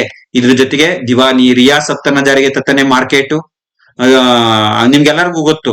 ಮಾರುಕಟ್ಟೆ ನಿಯಮವನ್ನ ಜಾರಿಗೆ ತಂದಂತ ದೆಹಲಿ ಸುಲ್ತಾನ ಅಲ್ಲಾವುದ್ದೀನ್ ಖಿಲ್ಜಿ. ಅವನೇನ್ ಮಾಡ, ತೂಕದಲ್ಲಿ ಮೋಸ ಆದ್ರೆ ಅಷ್ಟ್ ಮಾಂಸನ ವ್ಯಾಪಾರಿಯಿಂದ ಕಟ್ ಮಾಡ್ತಾ ಇದ್ದ, ಬೆಲೆಯನ್ನ ಈತನೇ ನಿಗದಿ ಮಾಡಿದ್ದ. ಖಲೀಫನ ಮಾನ್ಯತೆಯನ್ನ ಬದಿಗೊತ್ತಿ ಆಳ್ವಿಕೆ ಮಾಡಿದ ಮೊದಲ ದೆಹಲಿ ಸುಲ್ತಾನ ಅಲ್ಲಾವುದ್ದೀನ್ ಖಿಲ್ಜಿ. ಅಲ್ಲಾವುದ್ದೀನ್ ಖಿಲ್ಜಿಯ ನೆಚ್ಚಿನ ದಂಡನಾಯಕ ಮಲ್ಲಿಕ್ ಕಾಫರ್. ಈತ ದಕ್ಷಿಣ ಭಾರತದ ಮೇಲೆ ದಾಳಿ ಮಾಡಿದ ಮೊದಲ ದೆಹಲಿ ಸುಲ್ತಾನ. ಈತನನ್ನ ದ್ವಿತೀಯ ಅಲೆಕ್ಸಾಂಡರ್ ಅಂತ ಕರಿತೀವಿ. ಸೊ ಈ ತರ ಅಲ್ಲಾವುದ್ದೀನ್ ಖಿಲ್ಜಿ ಅಂದಾಗ ನೂರಾರು ವಿಚಾರಗಳು ಮನ್ಸಲ್ಲಿ ಓಡ್ಬೇಕು. ಉತ್ತರ ಭಾರತದಲ್ಲಿ ಏನು, ಮಂಗೋಲರ ದಾಳಿ ಯಾವ ರೀತಿ ಇತ್ತು, ಅಲ್ಲಾವುದ್ದೀನ್ ಖಿಲ್ಜಿದು 5 ಬಾರಿ ಮಂಗೋಲರ ವಿರುದ್ಧ ಅಟ್ಯಾಕ್ ಆಗುತ್ತೆ. ಮಂಗೋಲರು ಭಾರತದ ಮೇಲೆ ಅಟ್ಯಾಕ್ ಮಾಡ್ತಾರೆ, 5 ಬಾರಿನೂ ಯಶಸ್ವಿಯಾಗಿ ಅವ್ರನ್ನ ಹಿಮ್ಮೆಟ್ಟಿಸ್ತಾನೆ ಅಲ್ಲಾವುದ್ದೀನ್ ಖಿಲ್ಜಿ. ಸೊ ಅದಾದ್ಮೇಲೆ ಉತ್ತರ ಭಾರತದ ದಾಳಿಯನ್ನ ಮಾಡ್ತಾನೆ. ರಾಣಿ ಪದ್ಮಿನಿ ದೇವಿಗೋಸ್ಕರ ಮಾಡಿದಂತ ದಾಳಿ, ಪದ್ಮಾವತ್ ಅಂತ ಕೃತಿನೇ ಬಂದಿರತಕ್ಕಂಥದ್ದು ನೋಡ್ತೀವಿ, ಫಿಲಂ ಬಂದಿರತಕ್ಕಂಥದ್ದು ನೋಡ್ತೀವಿ. ಅಲ್ಲಾವುದ್ದೀನ್ ಖಿಲ್ಜಿ ಕಾಲಕ್ಕೆ ಸಂಬಂಧಪಟ್ಟಂತ ಮಾಹಿತಿಯನ್ನು ಒಳಗೊಂಡಿರ್ತಕ್ಕಂಥ ಕೃತಿ. ಸೊ ಈ ತರ ಡೆಪ್ತ್ ಇನ್ಫಾರ್ಮೇಶನ್ ನಿಮ್ ತಲೆಯಲ್ಲಿ ಇದ್ದಾಗ ಏನಾರ ಪ್ರಶ್ನೆ ಕೇಳಿ. ಸೊ ಹಾಗಾಗಿ ಮಧ್ಯಕಾಲೀನ, ನಾನು ಒಂದೇ ಲೈನ್ ಹೇಳ್ತೀನಿ, ಮಧ್ಯಕಾಲೀನ ಭಾರತದಲ್ಲಿ ಕಂದಾಯ ಸುಧಾರಣೆ ಮಾಡಿದಂತ ಮೊದಲ ದೆಹಲಿ ಸುಲ್ತಾನ ಅಲ್ಲಾವುದ್ದೀನ್ ಖಿಲ್ಜಿ. ದಟ್ಸ್ ವೈ ಇದಕ್ಕೆ ಸರಿಯಾದಂತ ಉತ್ತರ ಅಲ್ಲಾವುದ್ದೀನ್ ಖಿಲ್ಜಿ. ನೆಕ್ಸ್ಟ್, ಅಕ್ಬರನಿಗೆ ಸಂಬಂಧಿಸಿದಂತೆ ಕೆಳಗಿನ ಹೇಳಿಕೆಗಳನ್ನ ಪರಿಗಣಿಸಿ. ನೋಡಿ, ಎಲ್ಲ ಕೆಎ ಕೇಳ ಅಂತ ಸ್ಟ್ಯಾಂಡರ್ಡ್ ಕ್ವಶನ್ಸ್ ಗಳನ್ನ ನಿಮಗೆ ತಂದಿದ್ದೀನಿ. ಸೊ ಈ ರೀತಿನೇ ಉತ್ತರ ಬರಿಬೇಕು. ನೋಡಿ, ಅಕ್ಬರ್ ಮಹಾಶಯನ ಗುರು ಅಬ್ದುಲ್ ಲತೀಫ್. ಮೊದ್ಲು ಅಕ್ಬರನ ಗುರು ಯಾರು ಅಂತ ನೇರವಾಗಿ ಒಂದೇ ಪ್ರಶ್ನೆ ಕೇಳ್ತೀವಿ, ನಿಮ್ಗೆ ಅಬ್ದುಲ್ ಲತೀಫ್ ಅಂತ ಗೊತ್ತಾಗಿದ್ರೆ ಮುಗ್ದೋಗಿತ್ತು. ಈಗ ಅಕ್ಬರ್ ಮಹಾಶಯನ ಗುರು ಯಾರು? ಅಬ್ದುಲ್ ಲತೀಫ್. ಇದು ರೈಟ್ ಆ ರಾಂಗ? ನೋಡಿ, ಇಲ್ಲಿ ಮತ್ತೆ ಇಲ್ಲಿ ನೋಡ್ಬೇಕಿಲ್ಲಿ ಆ ಸ್ಟೇಟ್ಮೆಂಟ್ ಎಲ್ಲ ಓದ್ಕೊಂಡು, ಸರಿಯಾದದ್ದನ್ನ ಗುರುತಿಸಿ, ಸರಿಯಾದದ್ದನ್ನ ಗುರುತಿಸಿ. ಅರ್ಥ ಆಯ್ತಾ? ಸೊ ಹಾಗಾಗಿ ತಪ್ಪಾದದ್ದನ್ನಲ್ಲ, ಸರಿಯಾದದ್ದು. ಸೊ ಹಾಗಾದ್ರೆ ಇದು ರೈಟ್ ಇದೆ, ಇದು ಸರಿಯಾಗಿದೆ. 3 ಸೇಮ್ ಮಾದರಿ ಪ್ರಶ್ನೆಗಳು ತಂದಿದ್ದೀರಿ. ಇಲ್ಲಿ ಮಧ್ಯಕಾಲೀನ ಭಾರತದಲ್ಲಿ ಮೊಘಲರ ಬಗ್ಗೆ ಇನ್ನೊಂದು ಪ್ರಶ್ನೆ ತಂದಿದ್ದೀನಿ. ನೆಕ್ಸ್ಟ್, ಅಕ್ಬರ್ನನ್ನ ಸಲಹಿ ಪೋಷಿಸಿದವರು ಯಾರು? ಯಾಕಂದ್ರೆ ಅಕ್ಬರ್ ಬಾಲ್ಯದಲ್ಲಿ ಇರ್ಬೇಕಾದ್ರೆ ಹುಮಾಯೂನ್ ಅಲೆಮಾರಿಯಾಗಿದ್ದ. ಯಾಕಂದ್ರೆ ಶೇರ್ ಶಾನಿಂದ ಸೋತಂತ ಹುಮಾಯೂನ್ ಅಲೆಮಾರಿಯಾಗಿರ್ಬೇಕಾದ್ರೆ ಅಕ್ಬರ್ನ ಜನನ ಆಗಿದ್ದು. ಹಾಗಾಗಿ ತಂದೆ ಅಲೆಮಾರಿಯಾಗಿದ್ರಿಂದ ಈತನಿಗೆ ಒಂದ್ ಕಡೆ ನೆಲೆ ಇರಲಿಲ್ಲ. ಹಾಗಾಗಿ ಜಿಜಿ ಅನಘ ಅಥವಾ ಮಹಾ ಅನಘ ಅಂತಕ್ಕಂಥ ದಾದಿ ನರ್ಸು ಅಕ್ಬರ್ನನ್ನ ಪೋಷಿಸ್ತಾಳೆ, ಸಲಹಿಸ್ತಾಳೆ, ಅವಳು ಸಾಕು ತಾಯಿ ಅಂತಾನೆ ಹೇಳ್ಬಿಡ್ಬೋದು ಬೇಕಾದ್ರೆ. ಮಹಾ ಅನಘ ಅಥವಾ ಜಿಜಿ ಅನಘ ಅಂತ. This is also right. 2 statement correct ಇದೆ ನನ್ನ ಪ್ರಕಾರ. ಅಕ್ಬರ್ ತನ್ನ ಮಂತ್ರಿಗೆ ಮುನಿಮ್ ಖಾನ್, ತನ್ನ ಮಂತ್ರಿ ಇದ್ದ ಅಕ್ಬರ್ನಿಗೂ ಸಾಕಷ್ಟು ಜನ ಅಡ್ಮಿನಿಸ್ಟ್ರೇಟಿವ್ ಹೆಲ್ಪರ್ಸ್ ಇದ್ರು. ಮುನಿಮ್ ಖಾನ್ ಅಂತ, ಈತನಿಗೆ ಖಾನ್ ಇ ಖಾನ್ ಅಂತ ಬಿರುದು ಕೊಟ್ಟಿದ್ದ. ಖಾನ್ ಹಿ ಖಾನ್, ಇದು ಬಹಳ ಜನ ಗೊತ್ತಿಲ್ಲ ಸ್ನೇಹಿತರೆ. NET ಎಕ್ಸಾಮ್ ಅಲ್ಲಿ ಪ್ರಶ್ನೆ ಇತ್ತು, ನಾನು ಅಲ್ಲಿಂದ ಒಂದು ಪ್ರಶ್ನೆನ ಕಾಪಿ ಮಾಡಿದ್ದೀನಿ. PC ಎಕ್ಸಾಮ್ ಇಂದ ಒಂದು ಪ್ರಶ್ನೆ ಕಾಪಿ ಮಾಡಿದ್ದೀನಿ. ಈ ಕ್ವಶನ್ ಸಂಬಂಧಪಟ್ಟಂಗೆ ನಾನು ಹೇಳೋದಾದ್ರೆ KPSC ಇಂದ ಒಂದು ಪ್ರಶ್ನೆ ಕಾಪಿ ಮಾಡಿದ್ದೀನಿ, ನೆಟ್ ಇಂದ ಒಂದು ಕಾಪಿ ಮಾಡಿ KE ಯಾವ ರೀತಿ ಕೇಳ್ಬೋದು, ಈ 3 ಸೇರಿಸಿ KE ಯಾವ ರೀತಿ ಕೇಳ್ಬೋದು ಅಂತ ಒಂದು ಕ್ವಶನ್ ಮಾಡಿದ್ದೀನಿ. ಸಾಕಷ್ಟು ಕ್ವಶನ್ ಪೇಪರ್ ಗಳನ್ನ ನಾನು ರೆಫರ್ ಮಾಡ್ತಾ ದಿನ ಅಟ್ಲೀಸ್ಟ್ ಒಂದು 10 ಕ್ವಶನ್ ಆದ್ರೆ ಇಷ್ಟಿಗೆ ಸಂಬಂಧಪಟ್ಟವು ಎಕ್ಸಾಮ್ ಅಲ್ಲಿ ಯಾವ ಬಂದವೆ ನೋಡ್ತಾನೆ ಇರ್ತೀನಿ. ಅಕ್ಬರ್ ತನ್ನ ಮಂತ್ರಿ ಮುನಿಮ್ ಖಾನ್ನಿಗೆ ಖಾನ್ ಹಿ ಖಾನ್ ಬಿರುದನ್ನ ಕೊಟ್ಟಿದ್ದ. ಬಹಳ ಜನಕ್ಕೆ ಮುನಿಮ್ ಖಾನೇ ಗೊತ್ತಿಲ್ಲ. ಆ ಬಿರುದು ಕೊಟ್ಟಿಲ್ವಾ ಹೆಂಗ್ ತಿಳ್ಕತ್ತೀರಾ? ಈಗ 2 ಸ್ಟೇಟ್ಮೆಂಟ್ ಸರಿ ಅಂತ ಗೊತ್ತಾಗೋಯ್ತದೆ, ಈಸಿ ಗೊತ್ತಾಗುತ್ತದೆ. ಯಾವಾಗಲೂ KE ಬುದ್ಧಿವಂತಿಕೆ ಇರೋದು ಅಲ್ಲೇನೇನೆ. 2 ಈಸಿ ಕೊಟ್ಟು ಕ್ವಶನ್ ನ ನೀವು ನೋಡಿ, ಇಲ್ಲೊಂದು ಟೆಕ್ನಿಕ್ ಹೇಳ್ಕೊಡ್ತೀನಿ. ಏನ್ ಗೊತ್ತಾ, 2 ಪಾಯಿಂಟ್ ಈಸಿ ಕೊಟ್ಟಿರ್ತಾನೆ, ಇದು ಗೊತ್ತು ನಿಮ್ಗೆ. 2 ಸರಿ ಹಾಕನ, 2 ಹೇಳಿಕೆಗಳು ಸರಿ ಹಾಕನ ಅಂತ ಥಿಂಕ್ ಮಾಡ್ತೀರಾ. ಆದ್ರೆ 3ನೇ ಸರಿನಾ ತಪ್ಪ ಗೊತ್ತಿಲ್ವಾ?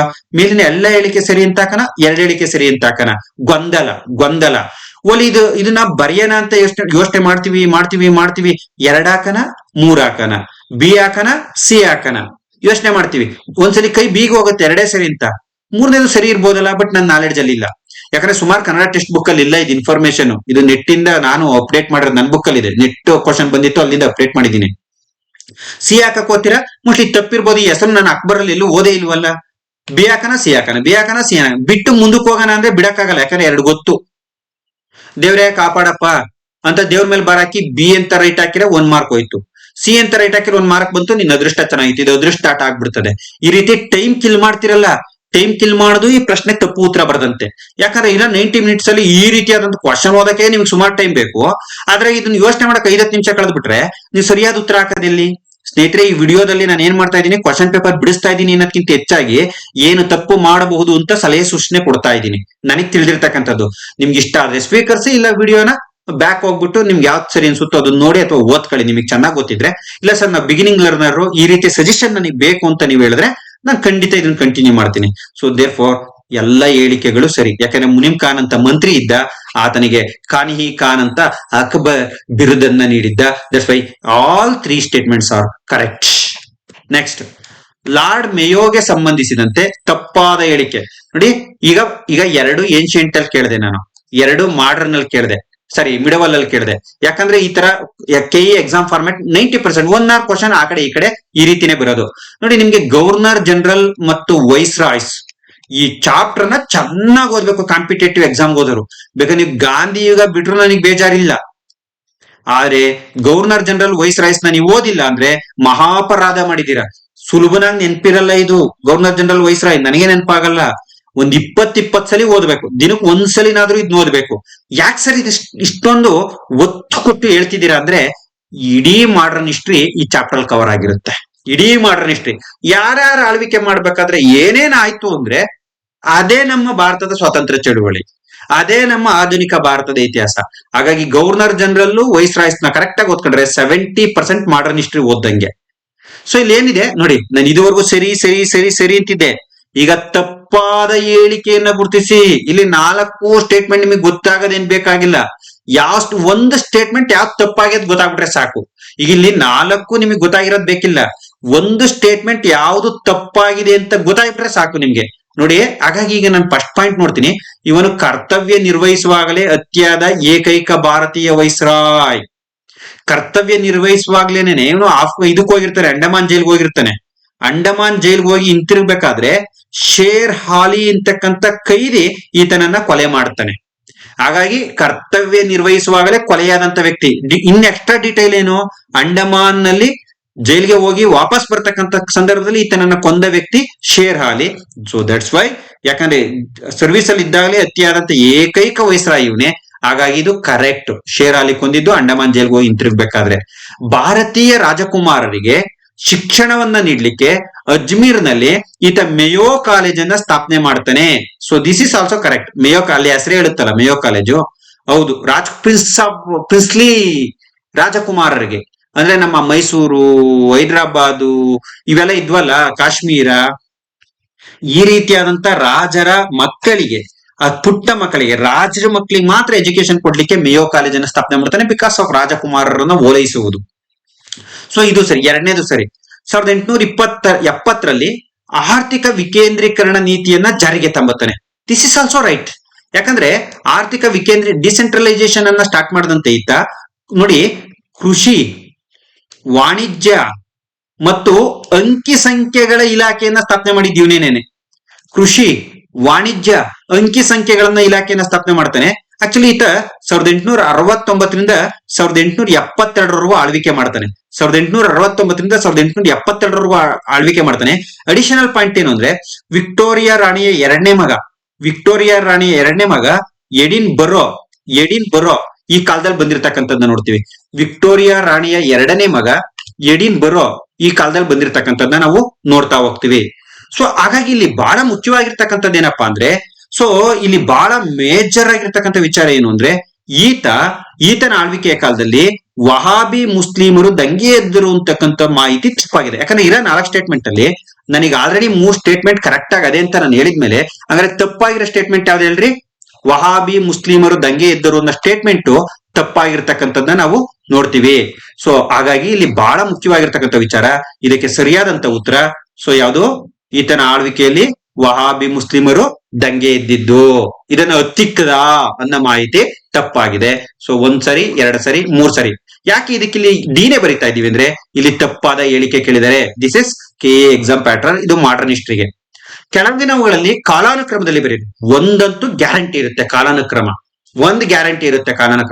ನೀವೇನ್ ಮಾಡ್ತೀರಾ? ಅತಿ ಹೆಚ್ಚಾಗಿ ಬರೀ ಗಾಂಧಿ ಯುಗದಲ್ಲಿ ಅಸಹಕಾರ ಚಳುವಳಿ ಆಯ್ತು, ಉಪ್ಪಿನ ಸತ್ಯಾಗ್ರಹ ಯಾವಾಗಾಯ್ತು, ಕ್ವಿಟ್ ಇಂಡಿಯಾ ಯಾವಾಗಾಯ್ತು, ಇಂಥವನ್ನ ನೋಡ್ಕೊಂಡು ಈಸಿಯಾಗಿ ಹಳೆಯ ಕ್ವಶನ್ ಪೇಪರ್ ತೆಗೀರಿ, ಬರೀ ಇಂಥವೇ ಕಾಲಾನುಕ್ರಮ. ಬಟ್ ಈಗಿಲ್ಲ. ಕಾರ್ಮಿಕ ಚಳುವಳಿ ಕೇಳ್ತಾನೆ, ರೈತ ಚಳುವಳಿ ಕೇಳ್ತಾನೆ, ಅರ್ಥ ಆಯ್ತಾ? ಸಂವಿಧಾನಾತ್ಮಕ ಸುಧಾರಣೆಗಳನ್ನ ಕೇಳ್ತಾನೆ, ಎಜುಕೇಶನ್ ರಿಫಾರ್ಮನ್ಸ್ ಅನ್ನ ಕೇಳ್ತಾನೆ, ಕಂದಾಯ ಪದ್ಧತಿಯ ರಿಫಾರ್ಮ್ಸ್ ನ ಕೇಳ್ತಾನೆ. ಸೊ ಹಾಗಾಗಿ ನೀವೇನ್ ಮಾಡ್ಬೇಕು ಅಂದ್ರೆ ಆ ಚಾಪ್ಟರ್ಗೆ ಹೆಚ್ಚು ಒತ್ತನ್ನ ಕೊಡ್ಬೇಕು. ಸರಿ, ನಿಮ್ ಬುಕ್ ಅಲ್ಲಿ ಇದೆಯಾ? ಖಂಡಿತ ಬರ್ದಿದ್ದೀನಿ.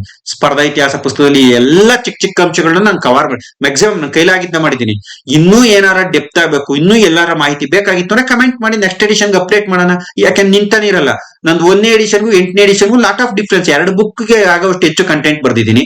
ಪ್ರತಿ ಎಡಿಷನ್ ಅಲ್ಲೂ ಏನಾದ್ರೂ ಒಂದು ಹೊಸ ಕಂಟೆಂಟ್ ಬರಿತಾನೆ ಇರ್ತೀನಿ. ಯಾಕಂದ್ರೆ ನಾವು ನಿರಂತರವಾಗಿ ಇತಿಹಾಸದ ವಿದ್ಯಾರ್ಥಿಗಳು ತಾನೆ, ನಾನು ಕೂಡ. ಹಾಗಾಗಿ ಓದ್ತಾನೆ ಇರ್ತೀನಿ, ಬರಿತಾನೆ ಇರ್ತೀನಿ. ನೀವು ಸಲಹೆ ಕೊಡಿ. ಕನ್ನಡ ನಾಡಿನ ಮುಂಬರುವ ಸ್ಪರ್ಧಾರ್ಥಿಗಳಿಗೆ ನನ್ನ ಅನುಭವ ಮತ್ತು ನಿಮ್ಮ ಸಲಹೆ 2 ಸೇರಿ ಒಂದು ಒಳ್ಳೆ ಕನ್ನಡ ಹಿಸ್ಟ್ರಿ ಬುಕ್ ಮಾಡೋಣ. Right or wrong? ಟೀಕಿಸುವುದರಿಂದ ಯಾವುದೂ ಬದಲಾಗುವುದಿಲ್ಲ. ಸಲಹೆ ನೀಡುವುದರಿಂದ ಇನ್ನೂ ಕಾರ್ಯ ಉತ್ತಮವಾಗುತ್ತದೆ. ಇದನ್ನ ನಂಬಿ ಬದುಕೋನ್ ನನಗಂತೂ ಯಾವುದೇ ಅಹಂಕಾರ ಅಹಮ್ಮಿಲ್ಲ. ನೀವೇನೇ ಹೇಳಿದ್ರು ಬೈದ್ರು ಕೂಡ ಸ್ವೀಕರಿಸ್ತೀನಿ. ಯಾಕಂದ್ರೆ ನನ್ನಲ್ಲಿ ತಪ್ಪಿರೋದಕ್ಕೆ ತಾನೇ ನೀವು ಬೈಯೋದು. That's why. ಓಕೆ, ಇದು ಕಾಲಾನುಕ್ರಮ ಕಾರ್ಮಿಕ ಚಳವಳಿಗೆ ಸಂಬಂಧಪಟ್ಟಂತ ಚಾಪ್ಟರ್ ಇಂದ ಚೂಸ್ ಮಾಡಿದೀನಿ. ಯಾಕಂದ್ರೆ ಈ ರೀತಿ ಹೊಸ ಚಾಪ್ಟರ್ ಕೇಳ್ತಾರೆ ಅಂತ. ಆಗ ನಮ್ಮ ಹುಡುಗರು ಬರೇ ಗಾಂಧಿ ಯುಗ ಹಿಡ್ಕೊಂಡು ಕೂಕೊಂಡಿರ್ತೇವೆ, ಓದ್ಕೊಂಡು ಒಂದ್ ಲೈನ್ ಬಿಡ್ದಂಗೆ. ಕಾರ್ಮಿಕ ಚಳವಳಿ ಕೇಳಿದಾಗ ಏನ್ ಮಾಡ್ತೇವೆ, ತಪ್ಪು ತಿಳ್ಕೊತೇವೆ. ಈಗ ನಾವಿದು ಮದ್ರಾಸ್ ಲೇಬರ್ ಯೂನಿಯನ್ ಇದೆಯಲ್ಲ, 1918ರಲ್ಲಿ BP ವಾಡಿಯಾ ಸ್ಥಾಪನೆ ಮಾಡಿದ್ದು. ಯಾಕಂದ್ರೆ ಇದು ಒಂದು ಪ್ರಶ್ನೆ ಬರ್ಬೋದು, ಯಾವ ಚಳವಳಿ ಯಾರು ಸ್ಥಾಪನೆ ಮಾಡಿದ್ದು, ಮ್ಯಾಥಿ ಫಾಲೋಯಿಂಗ್ ಅಂತ ಹೇಳಿ. ಇನ್ನು ಇದು 1918ರಲ್ಲಿ BP ವಾಡಿಯಾ ಸ್ಟಾರ್ಟ್ ಮಾಡಿದೆ. ಸೊ ಇಲ್ಲಿ ಬಹಳ ಮುಖ್ಯವಾದ್ದು ಅಖಿಲ ಭಾರತ ಟ್ರೇಡ್ ಯೂನಿಯನ್ ಕಾಂಗ್ರೆಸ್ ಇದೆಯಲ್ಲ, 1920ರಲ್ಲಿ ಲಾಲಾ ಲಜಪತ ರಾಯರು ಸ್ಟಾರ್ಟ್ ಮಾಡಿದ್ದಿದ್ನ. ಲಾಲಾ ಲಜಪತ್ ರಾಯರು ಸ್ಟಾರ್ಟ್ ಮಾಡಿದ್ದು ಅಖಿಲ ಭಾರತ ಟ್ರೇಡ್ ಯೂನಿಯನ್ ಕಾಂಗ್ರೆಸ್ ಅನ್ನ. ಸೊ ಇಲ್ಲಿ ನೀವು ಗಮನಿಸಬೇಕಾದಂತ ಅಂಶ ಏನಂದ್ರೆ, ಬಾಂಬೆ ಹ್ಯಾಂಡ್ ಮಿಲ್ ಅಸೋಸಿಯೇಷನ್ ಇದೆಯಲ್ಲ, ಇದನ್ನ 1890ರಲ್ಲಿ NM ಲೋಖಂಡೆ ಸ್ಟಾರ್ಟ್ ಮಾಡಿದ್ದು. NM ಲೋಖಂಡೆ ಸ್ಟಾರ್ಟ್ ಮಾಡಿದ್ದು. ನಿಮ್ಗೆ ಯಾಕೆ ಜೊತೆಗೆ ಇದನ್ನ ಆಡ್ ಮಾಡ್ತಾ ಇದ್ದೀನಿ ಅಂದ್ರೆ, ಇನ್ ನೆಕ್ಸ್ಟ್ ಇದೇ ತರ ನಿಮ್ಗೆ ಒಂದ್ ಸೈಡ್ ಅಲ್ಲಿ ಈ ಕಾರ್ಮಿಕ ಚಳುವಳಿಗಳು, ಇನ್ನೊಂದ್ ಸೈಡ್ ಅಲ್ಲಿ ಅದರ ಸ್ಥಾಪಕರನ್ನ ಕೊಟ್ಟು ಮ್ಯಾಥಿ ಫಾಲೋಯಿಂಗ್ ಕೇಳ್ಬೋದು. ಈಗೇನೋ ಕಾಲಾನುಕ್ರಮ ಕೇಳಿದರೆ. ಇನ್ನ ಅಖಿಲ ಭಾರತ ಟ್ರೇಡ್ ಯೂನಿಯನ್ ಫೆಡರೇಷನ್ ಇದೆಯಲ್ಲ, ಇದನ್ನ 1929ರಲ್ಲಿ ಸ್ಟಾರ್ಟ್ ಮಾಡಿದ್ದು ಯಾರು, VV ಗಿರಿ ಇದ್ರ ಅಧ್ಯಕ್ಷರಾಗಿರ್ತಾರೆ. ನೋಡಿ, ಒಂದು Madras labour union BP Wadia, ಅಖಿಲ Bharata trade union Congress Lala Lajpat Rai, Bombay hand mill association Lokhande, ಅಖಿಲ Bharata trade union federation VV Giri ಆಗಿರ್ತಕ್ಕಂಥದ್ದನ್ನ ನಾವು ನೋಡ್ತಾ ಹೋಗ್ತೀವಿ. ನಿಮಗೆ ಗೊತ್ತು, NM ಲೋಖಂಡೆ ಅವರನ್ನ ಭಾರತದ ಕಾರ್ಮಿಕ ಚಳುವಳಿಯ ಪಿತಾಮಹ ಅಂತಾನೆ ಕರಿತೀವಿ. ಕಾರ್ಮಿಕ ಚಳುವಳಿಯ ಪಿತಾಮಹ ಅಂತ ಕರಿತೀವಿ. ಭಾರತದ ಪ್ರಥಮ ಕಾರ್ಮಿಕ ಅಂತೀವಿ. ಅತಿ ಹೆಚ್ಚು ಪ್ರಶ್ನೆಗಳು ಇದ್ರ ಬಗ್ಗೆ ಬಂದಿರತಕ್ಕಂಥದ್ದು ನೋಡ್ತೀವಿ. ಭಾರತದ ಪ್ರಥಮ ಸಂಘಟಿತ ಕಾರ್ಮಿಕ ಸಂಘ ಅಂತ ಬಾಂಬೆ ಮಿಲ್ ಅಂಡ್ ಅಸೋಸಿಯೇಷನ್ ನ ಕರಿತೀವಿ. Right or wrong? ಇನ್ನು ಡೆಪ್ತ್ ಇನ್ಫಾರ್ಮೇಶನ್ ಬೇಕಾದ್ರೆ ಕಾರ್ಮಿಕ ಚಳವಳಿ ನೆಕ್ಸ್ಟ್ ಯೂಟ್ಯೂಬ್ ವಿಡಿಯೋದಲ್ಲಿ ಮಾಡೋಣ. ಕರ್ನಾಟಕ ಹಿಸ್ಟ್ರಿ ಮುಗಿದ ಮೇಲೆ ಅಲ್ಲಿವರೆಗೂ ನನ್ನ ಮಧ್ಯೆ ಅದೊಂದು ತನ್ ಮಿಕ್ಸ್ ಮಾಡಲ್ಲ. ಪ್ಲೇ ಲಿಸ್ಟ್ ಹಾಕಿರ್ಲಿ, ಕರ್ನಾಟಕ ಹಿಸ್ಟ್ರಿ ವಿಡಿಯೋಗಳನ್ನ ಹಾಕಿದೀನಿ, ಉಚಿತವಾಗಿ ನೋಡ್ಕೊಳ್ಳಿ. ಬಹಳ ಜನ ಉಚಿತವಾಗಿ ಮಾಡ್ಕೊಡಿ ಸರ್ ಅಂತೀರಾ. ಇನ್ನ ಬಹಳ ಜನ ಫೋನ್ ಮಾಡಿ, ಇಲ್ಲ ಸರ್ ನೀವು ₹1 ಆಗ್ಲಿ ಅದಕ್ಕೆ ಫೀಸ್ ಮಾಡ್ಬೇಕಾದ್ರೆ ವ್ಯಾಲ್ಯೂ ಬರುತ್ತೆ ಅಂತೀರಾ. ಅದಕ್ಕೆ ನಾನೇನ್ ಒಂದು ಹೊಸ ಥಿಂಕ್ ಮಾಡ್ತಾ ಇದೀನಿ. ಉಚಿತವಾಗೂ ಇರಬೇಕು, ಖಚಿತವಾಗೂ ಇರ್ಬೇಕು. ಆ ತರದ್ದು ಶೀಘ್ರದಲ್ಲಿ ಅನೌನ್ಸ್ ಮಾಡ್ತೀನಿ. ಖಂಡಿತ ಉಚಿತ ಕೊಡ್ತೀನಿ. ನೋಡ್ತಕ್ಕಂತ ಮಕ್ಕಳಿಗೆ ದೇವರಾಣೆಗೂ ₹1 ಮಾಡಿ ನಿಮ್ಮ ಹತ್ರ ದುಡ್ಡು ಇಸ್ಕೊಳ ಆಸೆ ನನಗಿಲ್ಲ. ಆದ್ರೂ ಕೂಡ ಅದ್ರ ಮೌಲ್ಯ ನಿಮಗೆ ತಿಳಿಲಿನ ಕಾರಣಕ್ಕೆ ಮೌಲ್ಯ ನಿರ್ಧಾರ ಮಾಡ್ತೀನಿ. ಬಟ್ ಉಚಿತವಾಗಿ ಕೊಟ್ಟೇ ಕೊಡ್ತೀನಿ. ನನ್ನ ವಿಡಿಯೋಗಳನ್ನ ಕರ್ನಾಟಕ ಹಿಸ್ಟ್ರಿ ಇರ್ಬೋದು, ಮಾಡರ್ನ್ ಹಿಸ್ಟ್ರಿ ಇರ್ಬೋದು, ಉಚಿತವಾಗೂ ಕೊಡ್ತೀನಿ. ಯಾರಿಗೆ ಅಂದ್ರೆ ಹಸಿವಿರೋರ್ಗೆ, ಯಾರಿಗೆ ಹೊಟ್ಟೆ ತುಂಬಿರುತ್ತೆ, ಯಾರಿಗೆ ರಿಚೆಸ್ಟ್ ಇರ್ತೀರ ಅವ್ರು ಖಚಿತವಾಗಿ ದುಡ್ಡು ಕೊಡ್ತಾ ಬೇಕಾಗುತ್ತೆ. ಹೆಂಗೆ ಸರ್ ಇದು ಅಂತ ನೀವು ಹೇಳ್ಬಹುದು, ನಾನು ಹೇಳ್ತೀನಿ, ಟೈಮ್ ಬಂದಾಗ ಹೇಳ್ತೀನಿ. ಬಟ್ 100% ₹0 ಅಲ್ಲಿ ನಿಮಗೆ ಕ್ಲಾಸ್ ಕೊಡ್ತೀನಿ. ಈ ಮಾಸ್ಟರ್ ಏನೋ ಒಂದು ಹೊಸ ಸ್ಕೀಮ್ ಮಾಡವ್ರಿ ಅಂತ ಹೇಳಿ ಬೈಕಬೇಡ್ರಿ. ಏನೋ ಉಚಿತವಾಗಿ ಕೊಡ್ತೀನಿ ಅಂತ ಹೇಳ್ಬಿಟ್ಟು ಅಲ್ಲೇ ದುಡ್ಡು ಅಂತಾರಲ್ಲಪ್ಪ ಅಂತ ಬೈಕಬೇಡ್ರಿ. ಖಂಡಿತ ಹಸಿವಿರ್ತಕ್ಕಂಥವ್ರಿಗೆ, ಬಡತನ ಇರ್ತಕ್ಕಂಥವ್ರಿಗೆ ₹1 ಒಂದು ಪೈಸವನ್ನು ತಾಣದೆ ಕ್ಲಾಸಸ್ ಅನ್ನ ಉಚಿತವಾಗಿ ನನಗೆ ತಿಳಿದಿರೋದನ್ನ ಮಾಡ್ತೀನಿ. ಯುಟಿಲೈಸ್ ಮಾಡ್ಕೊಂಡಿರುವಂತೆ ಶೀಘ್ರದಲ್ಲಿ ಅನೌನ್ಸ್ ಮಾಡ್ತೀನಿ. ಬಟ್ ಈಗ ವಿಡಿಯೋ ನೋಡಿ. ಈಗ ಕಾಲಾನುಕ್ರಮ ಕೇಳಿದಿರಲ್ವಾ, ಈ ಚಾಪ್ಟರ್ ಬಗ್ಗೆ ಬೇಕಾದ್ರೆ ಡೀಟೇಲ್ ಆಗಿ ವಿವರಣೆ ಮಾಡೋಣ. ನೋಡಿ, ಈಗ ಇಲ್ಲಿ ನಮ್ಗೆ ಫಸ್ಟ್ ಯಾವುದು, 1890 ಇಸ್ವಿ. 1890 ಬಾಂಬೆ ಹ್ಯಾಂಡ್ ಮಿಲ್ ಫಸ್ಟ್. ಈಗ ಇಲ್ಲಿ ಬಂದ್ಬಿಡಿ, 3 ಎಲ್ಲೆಲ್ಲದೆ, B ಆಪ್ಷನಲ್ 3 ಅದೇ, C ಆಪ್ಷನಲ್ 3 ಅದೇ. ಹಂಗಾರೆ ಈಗ D ಉತ್ತರ ಅಲ್ಲ, ಇದು ನಿಮ್ ತೆಗಿಬೇಕು ನೀವು ಯಾವಾಗ್ಲೂ. 2 ಡಿಲೀಟ್ ಆಯ್ತು ನೋಡಿ, ಇಲ್ಲೇ 50-50 ಸಿಕ್ಬಿಡ್ತು ನಿಮ್ಗೆ. 1890. ಎರಡನೇದು ಎಷ್ಟು, 1918. ಯಾವುದು, ಮದ್ರಾಸ್ ಲೇಬರ್ ಯೂನಿಯನ್ 1. ಹಾಗಾದ್ರೆ ಒಂದೆಲ್ಲದೆ, ಹಾಗಾಗಿ ನೋಡಿ C ಹೊರಟೋಯ್ತು, 4 ಬಂತು. ಸರಿಯಾದ ಉತ್ತರ B. ಇಲ್ಲೇ ಉತ್ತರ ಸಿಕ್ಬಿಡ್ತು. ಮುಂದಕ್ಕೆ ನೋಡೋ ಅವಶ್ಯಕತೆನೇ ಇಲ್ಲ ನಿಮ್ಗೆ. ಸರ್ ಇಸ್ವಿ ನೆನಪಿರಲ್ವಲ್ಲ, ಏನ್ ಮಾಡ್ಬೇಕು, ತಲೆ ಯಾಕೆ ಕೆಡಿಸ್ಕೊತೀರಾ? ಸ್ಪರ್ಧಾ ಇತಿಹಾಸ ಪುಸ್ತಕದಲ್ಲಿ ಯಾವ ಘಟ್ಟೆ ಅಂದ್ಮೇಲೆ ಯಾವ ಘಟನೆ ಆಯ್ತು ಅಂತ ಕಾಲಾನುಕ್ರಮದಲ್ಲೇ ನಾನು ಬರ್ದಿರೋದು. ಫಸ್ಟ್ ಮೇಸ್ಟ್ ಯಾವ್ದು ಬರ್ತಿದ್ದಾರೆ, ಬಾಂಬೆ ಮಿಲ್ ಅಂಡ್ ಅಸೋಸಿಯೇಷನ್ ಬರ್ತಿದ್ದಾರೆ. ಅದಾದ್ಮೇಲೆ ಮೇಸ್ಟ್ ಏನ್ ಬರ್ತಿದ್ದಾರೆ, ಮದ್ರಾಸ್ ಲೇಬರ್ ಯೂನಿಯನ್ ಬರ್ತಿದ್ದಾರೆ. ಹಾಗಾದ್ರೆ ಫಸ್ಟ್ ಯಾವ್ದು ಬರ್ಬೇಕು, ಬಾಂಬೆ ಮಿಲ್. ನಾನು ಓದಿದ್ರಲ್ಲಿ ಫಸ್ಟ್ ಯಾವ್ದಿತ್ತು, ಬಾಂಬೆ ಮಿಲ್ ಅಂಡ್ ಅಸೋಸಿಯೇಷನ್ ಇತ್ತು.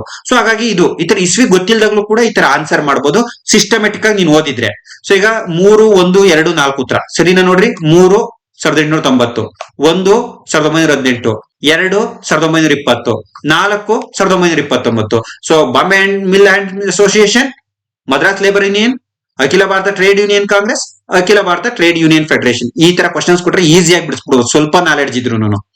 ಸೊ ನೆಕ್ಸ್ಟ್, ಕೆಳಗಿನವುಗಳಲ್ಲಿ ಯಾವುದು ಗಾಂಧೀಜಿಯವರು ಶಾಂತಿಯುತ ಪ್ರತಿಭಟನೆಯನ್ನು ತಮ್ಮ ಹೋರಾಟದಲ್ಲಿ ಎನಿಸಲು ಸಹಕಾರಿಯಾಯಿತು ಅಂತ ನೋಡಿ. ಅವ್ರದೇ ಕೃತಿಗಳು, ಹಿಂದೂ ಸ್ವರಾಜ್ ಅವ್ರದೇ ಕೃತಿ, ಇಂಡಿಯಾ ಸ್ಟೇಟ್ ಪ್ರಾಬ್ಲಮ್ಸ್ ಅವ್ರದೇ ಕೃತಿ, ಸರ್ವೋದಯ ಅವ್ರದೇ ಕೃತಿ. ಇಲ್ಲಿ 3 ಕೃತಿಗಳು ಗಾಂಧೀಜಿದು. ಯಾವುದು, A, B, D ಕೃತಿಗಳು ಗಾಂಧೀಜಿ ಬರ್ದಿರೋದು. ಬಟ್ ಇದು ಯಾವುದು ಗಾಂಧೀಜಿಗೆ ಇನ್ಫ್ಲೂಯೆನ್ಸ್ ಮಾಡಿದಂತ ನೋಡಿ. ಈ ಪ್ರಶ್ನೆಗೆ ಬಹಳ ಈಸಿ ಉತ್ತರ ಬರೆಯೋದು ನಿಮ್ಗೆ, ವೆರಿ ಈಸಿ. ಅಟ್ ಎ ಟೈಮಲ್ಲಿ ವೆರಿ ಕಷ್ಟ. ಯಾಕೆ ಅಂತ ಕೇಳ್ರಿ, ಇಲ್ಲಿ ಹೇಳಿದ್ರೆ ಯಾವ ಕೃತಿ ಗಾಂಧೀಜಿ ಶಾಂತಿಯುತ ಪ್ರತಿಭಟನೆ ಮಾಡಕ್ಕೆ ಇನ್ಫ್ಲೂಯೆನ್ಸ್ ಆಯ್ತು, ಅನುಸರಿಸಿದ್ರು ಅಂತ ಕೇಳಿದ್ದಾರೆ. ಗಾಂಧೀಜಿ ತಾನೇ ಬರೆದಿರ್ತಕ್ಕಂಥ ಕೃತಿಯಿಂದ ತಾನೇ ಇನ್ಫ್ಲೂಯೆನ್ಸ್ ಆಗಕ್ ಸಾಧ್ಯ ಇಲ್ಲ. ನಾವ್ ಯಾರಿಂದ ಇನ್ಫ್ಲೂಯೆನ್ಸ್ ಆಗ್ತೀವಿ? ಮಂಜುನಾಥ್ ಸರ್ ಇಂದ ಈ ವಿಡಿಯೋ ನೋಡೋಣ ಇನ್ಫ್ಲೂಯೆನ್ಸ್ ಆಗ್ಬೋದು. ನಾನ್ ಯಾರಿಂದ ಇನ್ಫ್ಲೂಯೆನ್ಸ್ ಆಗಿದ್ದೀನಿ? ನನ್ನ ಗುರುಗಳಿಂದ ಇನ್ಫ್ಲೂಯೆನ್ಸ್ ಆಗಿರ್ಬೋದು, ಅಥವಾ ನಿಮ್ಮ ಪ್ರೋತ್ಸಾಹದ ಮಾತುಗಳಿಂದ ನಾನು ಇನ್ಫ್ಲೂಯೆನ್ಸ್ ಆಗಿರ್ಬೋದು. ಬಟ್ ನನ್ನಿಂದ ನಾನೇ ಇನ್ಫ್ಲೂಯೆನ್ಸ್ ಆಗಿ ನಾನೇ ಏನೋ ಮಾಡ್ತಾ ಇಲ್ಲ, ರೈಟ್? ಈ ಯೂಟ್ಯೂಬ್ ವಿಡಿಯೋ ನಾನು ಸ್ಟಾರ್ಟ್ ಮಾಡಿದೆ ಸುಮ್ಮನೆ ಏನೋ ಮಾಡಿದೆ, ಬಟ್ ನೀವು ಮಾಡೋ ಕಮೆಂಟು, ನನಗೆ ಕೊಡೋ ಫೀಡ್ಬ್ಯಾಕ್ ನೋಡಿ ದಿನಾ ಮಾಡ್ಬೇಕು ಅಂತ ಬಂದಿದೆ. ನನ್ಗೆ ಇರೋ ಬಿಸಿ ಶೆಡ್ಯೂಲ್ ಅಲ್ಲೂ ಕೂಡ ಟೈಮ್ ಮಾಡ್ಕೊಂಡು ಕ್ಲಾಸ್ ಮಾಡ್ತಾ ಇದ್ದೀನಿ. ಸೊ ಇದಕ್ಕೋಸ್ಕರ ಇನ್ನೊಂದು ಬಹಳ ಮುಖ್ಯವಾಗಿರ್ತಕ್ಕಂಥದ್ದು ಏನಪ್ಪಾ ಅಂದ್ರೆ, ನನಗೆ ನಮ್ಮ ಶರತ್ ನನ್ನ ವಿದ್ಯಾರ್ಥಿ ಮತ್ತು ನನ್ನ ಸಹೋದರ ವಿದ್ಯಾರ್ಥಿ ಅಂತ ಹೇಳೋದು, ಅವನು ಇಷ್ಟು ಬ್ಯೂಟಿಫುಲ್ ವಿಡಿಯೋ ಮಾಡ್ತಾನೆ. ನನ್ಗೆ ಎಷ್ಟು ಥ್ಯಾಂಕ್ಸ್ ಹೇಳ್ತಿರೋ ನೀವು. ಏನಾರ ನಾನು ಒಳ್ಳೆ ಕೆಲಸ ಮಾಡಿದ್ರೆ ಧನ್ಯವಾದಗಳನ್ನ ಹೇಳ್ತಿರಲ್ಲ, ನಮ್ ಶರತ್ನ್ಗೂ ಅಷ್ಟೇ ಹೇಳ್ಬೇಕು ನೀವು. ಶರತ್ ನನ್ಗೆ ಈ ತರ ವಿಡಿಯೋ ಕಂಟೆಂಟ್ ಬೇಗ ಮಾಡ್ಕೊಡಿದ್ರೆ ಎಷ್ಟು ಬ್ಯೂಟಿಫುಲ್ ಆಗಿ ಮಾಡಿದ ನೋಡಿ, ಕಲರ್ಫುಲ್ ಆಗಿ ಎಷ್ಟು ಚೆನ್ನಾಗಿ ಡಿಸ್ಪ್ಲೇ ಆಗುತ್ತೆ ನೋಡಿ. ಇದು ಸಣ್ಣದಾಗಿ ಮಾಡಿಲ್ಲ, ಎಷ್ಟು ತುಂಬಾ ಪ್ಲಾನ್ ಮಾಡ್ತಾನೆ, ಡಿಸೈನ್ ಎಲ್ಲ ಕೊಟ್ಟು ಮಾಡ್ತಾನೆ. ನಾನೇ ಸಾಕುಕೊಳೋ ಡಿಸೈನು, ಇಷ್ಟೊಂದು ಡಿಸೈನ್ ಬೇಡ ಅಂತ ಹೇಳ್ತೀನಿ. ಸೊ ದಟ್ಸ್ ವೈ ನಾನು ಅವನಿಗೆ ಕೃತಜ್ಞನಾಗಿರ್ತೀನಿ. ನೀವು ಅವನಿಗೆ ಧನ್ಯವಾದಗಳನ್ನ ತಿಳಿಸಿ. ಓಕೆ ನೋಡಿ, ಇಲ್ಲಿ ಹಾಗಾಗಿ 3 ಉತ್ತರ ಆಗಕ್ಕೆ ಸಾಧ್ಯನೇ ಇಲ್ಲ ಅವರೇ ಬರ್ದಿರೋ ಕೃತಿಗಳಿಂದ. ಒಂದೊಂದು ಕೃತಿ ಬಗ್ಗೆ ಬೇಕಾದ್ರೆ 10 ನಿಮಿಷ ಮಾತಾಡ್ತೀನಿ, ಈಗ ಬೇಡ, ಟೈಮ್ ಆಗುತ್ತೆ. ಸೊ ದಟ್ಸ್ ವೈ ಇಲ್ಲಿ ಇವ್ರು ಆಫ್ರಿಕಾದಲ್ಲಿ ಇದ್ದಾಗ ಒಂದು ಬುಕ್ ಓದ್ತಾರೆ, ದ ಸಿವಿಲ್ ಡಿಸೊಬಿಡಿಯಂಟ್ ಮೂವ್ಮೆಂಟ್ ಅಂತ. ವಾಲ್ಡನ್ ಥೋರೋ ಬರ್ದಿರ್ತಕ್ಕಂಥ ಕೃತಿ ಇದು. ವಾಲ್ಡನ್ ಥೋರೋ ಅಮೆರಿಕಾದ ಲೇಖಕ ಥೋರೋ ಬರ್ದಿರೋ ಕೃತಿ ಇದು. ಅಮೆರಿಕಾದ ಲೇಖಕ ಬರ್ದಿರೋ ಕೃತಿ ಸಿವಿಲ್ ಡಿಸೊಬಿಡಿಯಂಟ್ ಅಂತ, ಕಾನೂನು ಭಂಗ ಅಂತ. ಈ ಕೃತಿಯಿಂದ ಇನ್ಫ್ಲೂಯೆನ್ಸ್ ಆಗಿ ತಮ್ಮ ಹೋರಾಟದಲ್ಲಿ ಶಾಂತಿಯುತ ಪ್ರತಿಭಟನೆಯನ್ನು ಅನುಸರಿಸಲಿಕ್ಕೆ ಗಾಂಧೀಜಿಯವರಿಗೆ ಸಹಕಾರ ಆಗುತ್ತೆ. That's why C right answer. ಈ ರೀತಿಯಾಗಿ ಟೆಕ್ನಿಕ್ ಆಗಿ ಇದು ಉತ್ತರ ಬರೀಬಹುದು. ಇದೊಂದು ಟೆಕ್ನಿಕ್ ಹೇಳ್ಕೊಟ್ಟೆ ಕ್ವಶನ್ ಮೂಲಕ. ಸೊ ಈ ಟೆಕ್ನಿಕ್ ಆಗಿ ಉತ್ತರ ಬರೀಬೇಕು ಅಂದ್ರೆ ನಿಮಗೆ ಗಾಂಧೀಜಿಯ ಕೃತಿಗಳು ಗೊತ್ತಿರಬೇಕು. ಅರ್ಥ ಆಯ್ತಾ? ಓದಿಲ್ಲ ಅದಕ್ಕೊಂದು ಟೆಕ್ನಿಕ್ ಹೇಳಿ ಸರ್ ಅಂದ್ರೆ ನಾನೆಲ್ಲ ಬ್ರಹ್ಮ ಬಂದ್ರು ಆಗಲ್ಲ. ಸುಮ್ನೆ ಯೂಟ್ಯೂಬ್ ವಿಡಿಯೋದಲ್ಲಿ ನಾನು ಸುಮ್ನೆ ಹೇಳ್ಬೇಕಾಗುತ್ತೆ. ಏನ್ ಹೇಳ್ರಿ, ಓದಿಲ್ಲ ಅಂದ್ರೂ ಕೂಡ ನೀವು ಉತ್ತರ ಬರೀಬಹುದು ಅಂತ. ಇಲ್ಲಿ ಬಹಳ ಮುಖ್ಯವಾಗಿರ್ತಕ್ಕಂಥದ್ದು ಏನಪ್ಪಾ ಅಂದ್ರೆ, ಈ ನಮ್ಗೆ ಶಂಕರಾಚಾರ್ಯರ ನಮ್ಮ ಧಾರ್ಮಿಕ ಸುಧಾರಣಾ ಚಳುವಳಿಯಲ್ಲಿ ಸ್ಥಾಪನೆ ಆಗಿರ್ತಕ್ಕಂಥ ಮಠಗಳು ಮತ್ತು ಅದರ ಮ್ಯಾಥಿ ಫಾಲೋಯಿಂಗ್ ತುಂಬಾ ಈಸಿ, ಅಟ್ ಎ ಟೈಮ್ ತುಂಬಾ ಕಷ್ಟ. ಯಾಕಂದ್ರೆ ನೆನ್ಪಿರ್ಬೇಕಲ್ಲಪ್ಪ. ಇಲ್ಲಿ ನೋಡಿ, ಇಲ್ಲಿ ನಿಮ್ಗೆ ಬಹಳ ಮುಖ್ಯವಾಗಿರ್ತಕ್ಕಂಥದ್ದು ಜ್ಯೋತಿರ್ಮಠ ಎಲ್ಲಿದೆ? ಬದರಿಯಲ್ಲಿದೆ. ಒಂದು ಆ ಯಾವ್ದಾಗೈತೆ? ಒಂದು ಆ ಎರಡರಲ್ಲಿ. ಹಂಗಾರೆ ಇಲ್ಲಿ ಒಂದಿಸಿ ಬರೀರಿ, ಬಹಳ ಈಸಿ ಉತ್ತರ ಬರೆಯೋದು. ಸ್ವಲ್ಪ ನಾಲೆಡ್ಜ್ ಇದೆ. ಎ ಡಿ ಹೋಯ್ತು, ಬಿ ಇದೆ, ಸಿ ಇದೆ, ಇದರಲ್ಲಿ ಉತ್ತರ ಆಗ್ಬೇಕು. ನೆಕ್ಸ್ಟ್ ಕಾಳಿಕಾ ಮಠ ಎಲ್ಲಿದೆ? ದ್ವಾರಕೆಯಲ್ಲಿದೆ. ಇಲ್ಲಿದೆ ನೋಡಿ, ಕಾಳಿಕಾ ಮಠ ದ್ವಾರಕೆಯಲ್ಲಿದೆ, ಗುಜರಾತ್ ಅಲ್ಲಿ ದ್ವಾರಕೆ. ಗೋವರ್ಧನ ಪುಟ ಎಲ್ಲಿದೆ? ಒಡಿಸ್ಸಾದ ಪುರಿಯಲ್ಲಿದೆ. ಸೊ ಈ 3 ಈ 4 ಕಾಮಕೋಟಿ ಮಠ ಕಂಚಿಯಲ್ಲಿದೆ.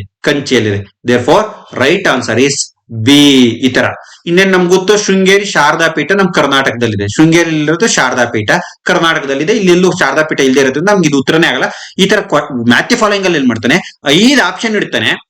ನೀವು 3ನ ಸರಿಯಾಗಿ ಮ್ಯಾಚ್ ಮಾಡ್ರಿ. ಕಾಮಕೋಟಿ ಮಠ ಕಂಚಿನ ಶೃಂಗೇರಿ ನನ್ನ ಡೌಟ್ ಬಂದ್ಬಿಟ್ರೆ ಅಪ್ಪಿತಪ್ಪಿ ನೀವು ಶೃಂಗೇರಿಗೆ ಹಾಕ್ಬಿಟ್ರೆ ಮಾರ್ಕ್ಸ್ ಹೊರಟೋತದೆ. ಇದು ಈಸಿ ಇತ್ತು, ಗುರುತಿಸ್ತೀರ, ಅದ್ ಬೇರೆ ಪ್ರಶ್ನೆ. ಬಟ್ ಟಫ್ ಆಗಿರೋನ ಕೊಟ್ಟಂತ ಸಂದರ್ಭದಲ್ಲಿ 3 ಗೊತ್ತಿದ್ರು ಕೂಡ ಇನ್ನೊಂದು ಗೊತ್ತಿಲ್ಲ ಆದ್ರೆ ಉತ್ತರ ಬರೆಯಕ್ಕಾಗಲ್ಲ. ಈ ರೀತಿ ಕೆಇಎ ನಮ್ಮನ್ನ ಕನ್ಫ್ಯೂಸ್ ಮಾಡ್ತಾರೆ. ಸೊ ಅರ್ಥ ಆಯ್ತಪ್ಪ ನಿಮ್ಗೆ ಹೇಳ್ತಾ ಇರೋದು.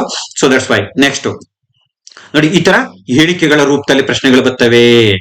ಕೆಎಲ್ಲಿ ಕರ್ನಾಟಕ ಇತಿಹಾಸ ಸ್ಟಾರ್ಟ್ ಮಾಡ್ತಾ ಇದೀನಿ ನೋಡಿ ಇಲ್ಲಿಂದ. ಈಗ 4 ಕ್ವಶನ್ಸ್ ಮಾಡರ್ನ್ ಹಿಸ್ಟ್ರಿ ಬಗ್ಗೆ ಕೇಳಿದೆ. ಈಗ ಕರ್ನಾಟಕ ಹಿಸ್ಟ್ರಿ.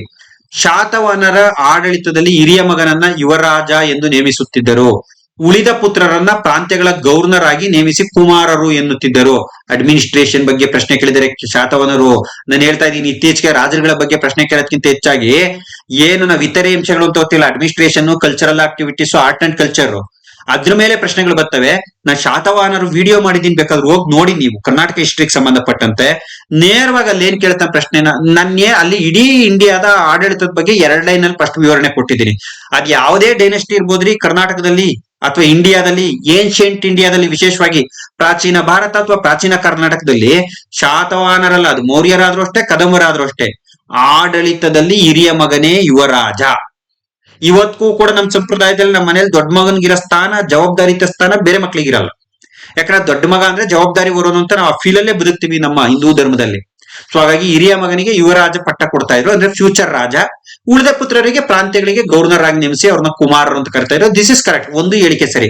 ಇಲ್ಲಿ ನೋಡ್ರಿ, ಇಲ್ಲಿ ಒಂದು ಹೇಳಿಕೆ ತಪ್ಪು ಅಂತ ಐತಲ್ಲ, ಇದು ಡಿ ತೆಗೆದು ಬಿಡ್ರಿ. 2 ಹೇಳಿಕೆ, 1, 2 ಹೇಳಿಕೆ ಎರಡೂ ತಪ್ಪು ಅಂತಾರಲ್ಲ, ಇದು ತೆಗ್ರೆ. ಈಗ 50-50 ಏನು ಇಲ್ಲ, 2ನೇ ಸರಿನೇ 2ನೇ ತಪ್ಪ ನೋಡ್ಕೊಬೇಕು. ಶಾತವಾಹನರ ಆಳ್ವಿಕೆಯು ಗುಪ್ತರ ಉಳಿಗಮಾನ್ಯ ಗುಣಲಕ್ಷಣಗಳನ್ನ ಸೂಚಿಸುತ್ತದೆ.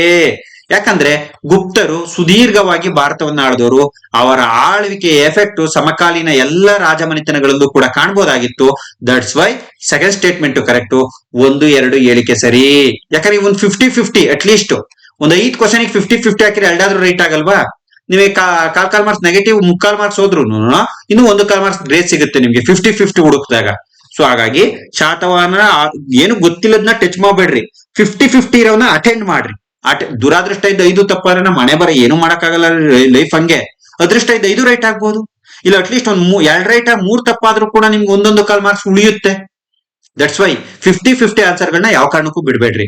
2 ಹೇಳಿಕೆ ಸರಿ, ಎ ಹೇಳಿಕೆ ಸರಿಯಾಗಿದೆ. ಈ ಫಾರ್ಮೆಟ್ ಅಲ್ಲಿ ಒಂದು ಕ್ವಶನ್ ಬರುತ್ತೆ ಅಡ್ಮಿನಿಸ್ಟ್ರೇಷನ್ ಸೆಕ್ಷನ್ ಇಂದ. ನೆಕ್ಸ್ಟ್ ಕದಂಬರ ಭಾಷೆಗಳು ನೋಡಿ, ಇದು ಕಲ್ಚರಲ್ ಆಕ್ಟಿವಿಟಿ, ಕಲ್ಚರಲ್ ಬಗ್ಗೆ ಕ್ವಶನ್ ಮಾಡಿದ್ದೀನಿ, ಕಲ್ಚರಲ್ ಹಿಸ್ಟ್ರಿ ಬಗ್ಗೆ.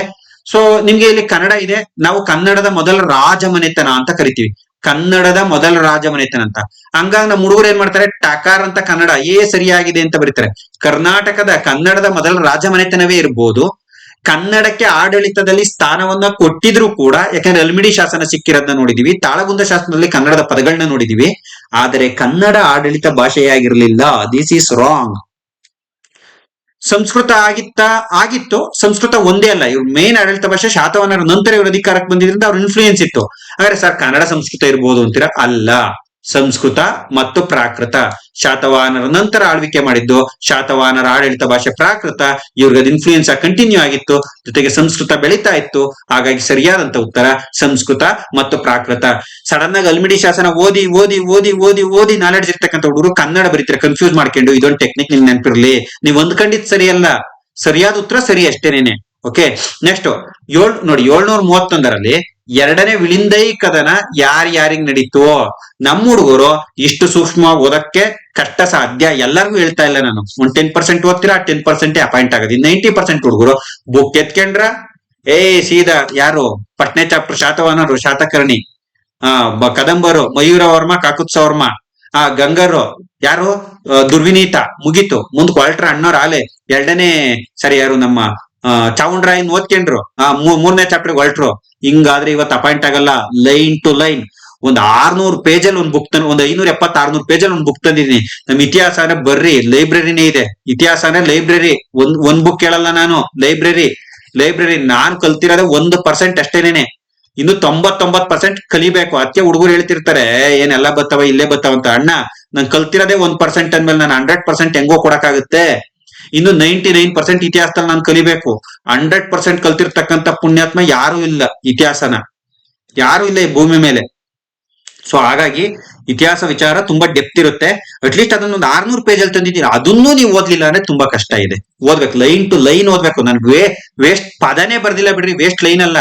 ನನ್ನ ನಾಲೆಡ್ಜ್ ಗಿರೋ ಮಟ್ಟಿಗೆ ಸ್ಪರ್ಧಾ ಇತಿಹಾಸ ಪುಸ್ತಕದಲ್ಲಿ ವೇಸ್ಟ್ ಲೈನ್ ಅಲ್ಲ, ವೇಸ್ಟ್ ಪದನೇ ಇಲ್ಲ. ಅಷ್ಟು ವರ್ಕ್ ಮಾಡಿ ಮಾಡಿ ಹಗ್ಲು ರಾತ್ರಿ ಶ್ರಮ ಬಿದ್ದಿದ್ದೀನಿ. ಸೊ ಸಕ್ಸಸ್ ಸಿಕ್ಕಿದೆ, ಇವತ್ತು ಖುಷಿ ಇದೆ. ಅದ್ರ ಬಗ್ಗೆ ನನ್ಗೇನ್ ಬೇಜಾರಿಲ್ಲ. ಸೊ ದುರ್ವಿನೀತನ ಅಲ್ಲ, ಭೂವಿಕ್ರಮನ ಅಲ್ಲ, 2ನೇ ಶಿವಮಾರನ ಅಲ್ಲ. ಸರಿಯಾದ ಉತ್ತರ ಶ್ರೀ ಪುರುಷ. ಯಾಕಂದ್ರೆ ನಿಮ್ಗೆ ಇಲ್ಲಿ 2ನೇ ವಿಲ್ಲಿಂದೈ ಕದನ ಅಂದ್ರು ಅಂದ್ರೆ ಹಾಗಾದ್ರೆ 1ನೇದ್ ಆಗಿರ್ಬೇಕಲ್ಲ. 1ನೇದ್ ಆಗಿರೋದಕ್ಕೆ ತಾನೇ 2ನೇದ್ ಅಂದಿರೋದು.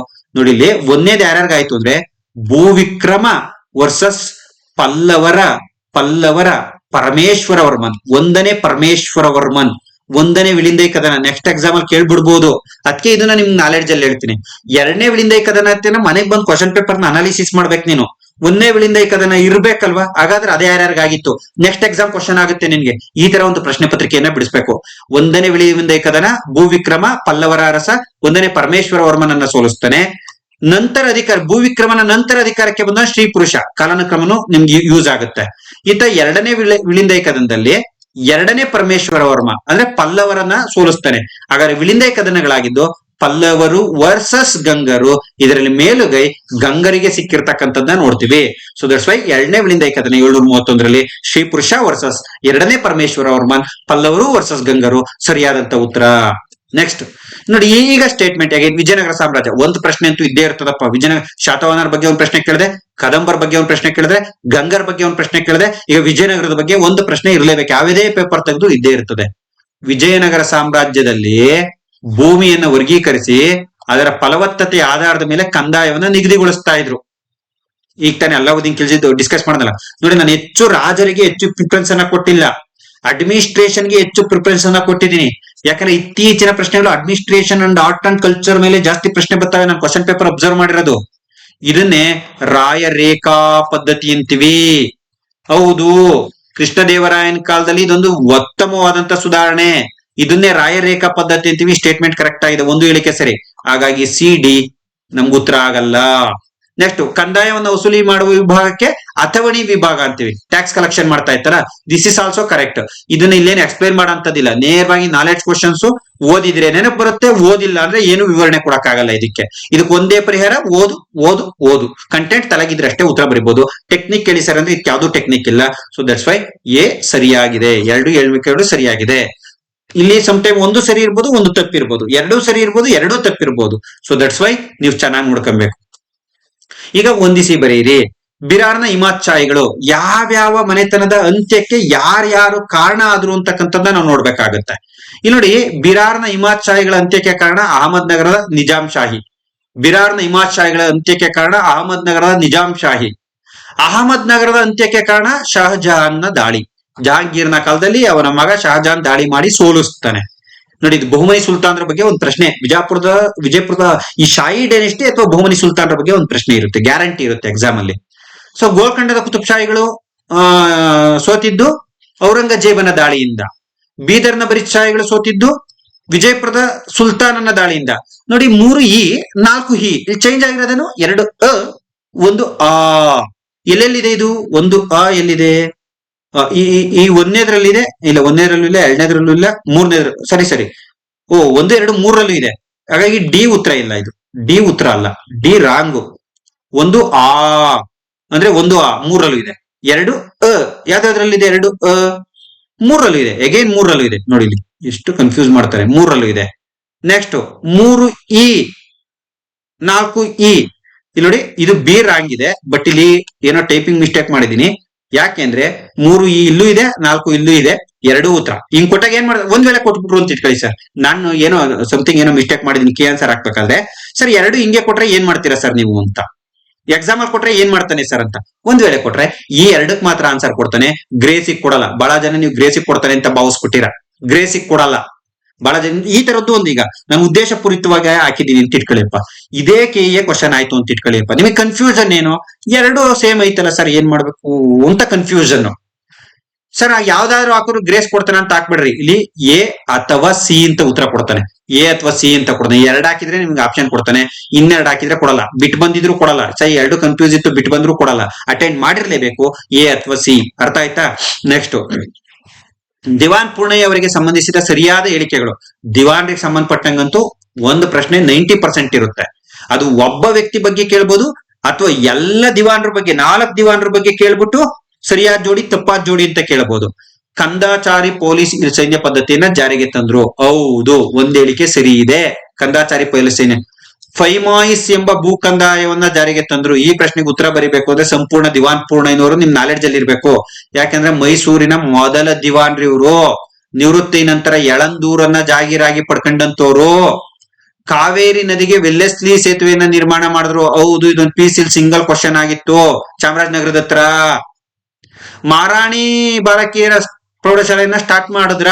ರಾಂಗು. ಯಾಕಂದ್ರೆ ಮಹಾರಾಣಿ ಒಂದು ಪ್ರೌಢಶಾಲೆಯನ್ನ 1881ರಲ್ಲಿ ಸಿ ರಂಗಾಚಾರ್ಲೂರ್ ಅವರು ಮೈಸೂರಿನಲ್ಲಿ ಸ್ಟಾರ್ಟ್ ಮಾಡಿದ್ದು. ಸಿ ರಂಗಾಚಾರ್ಲು.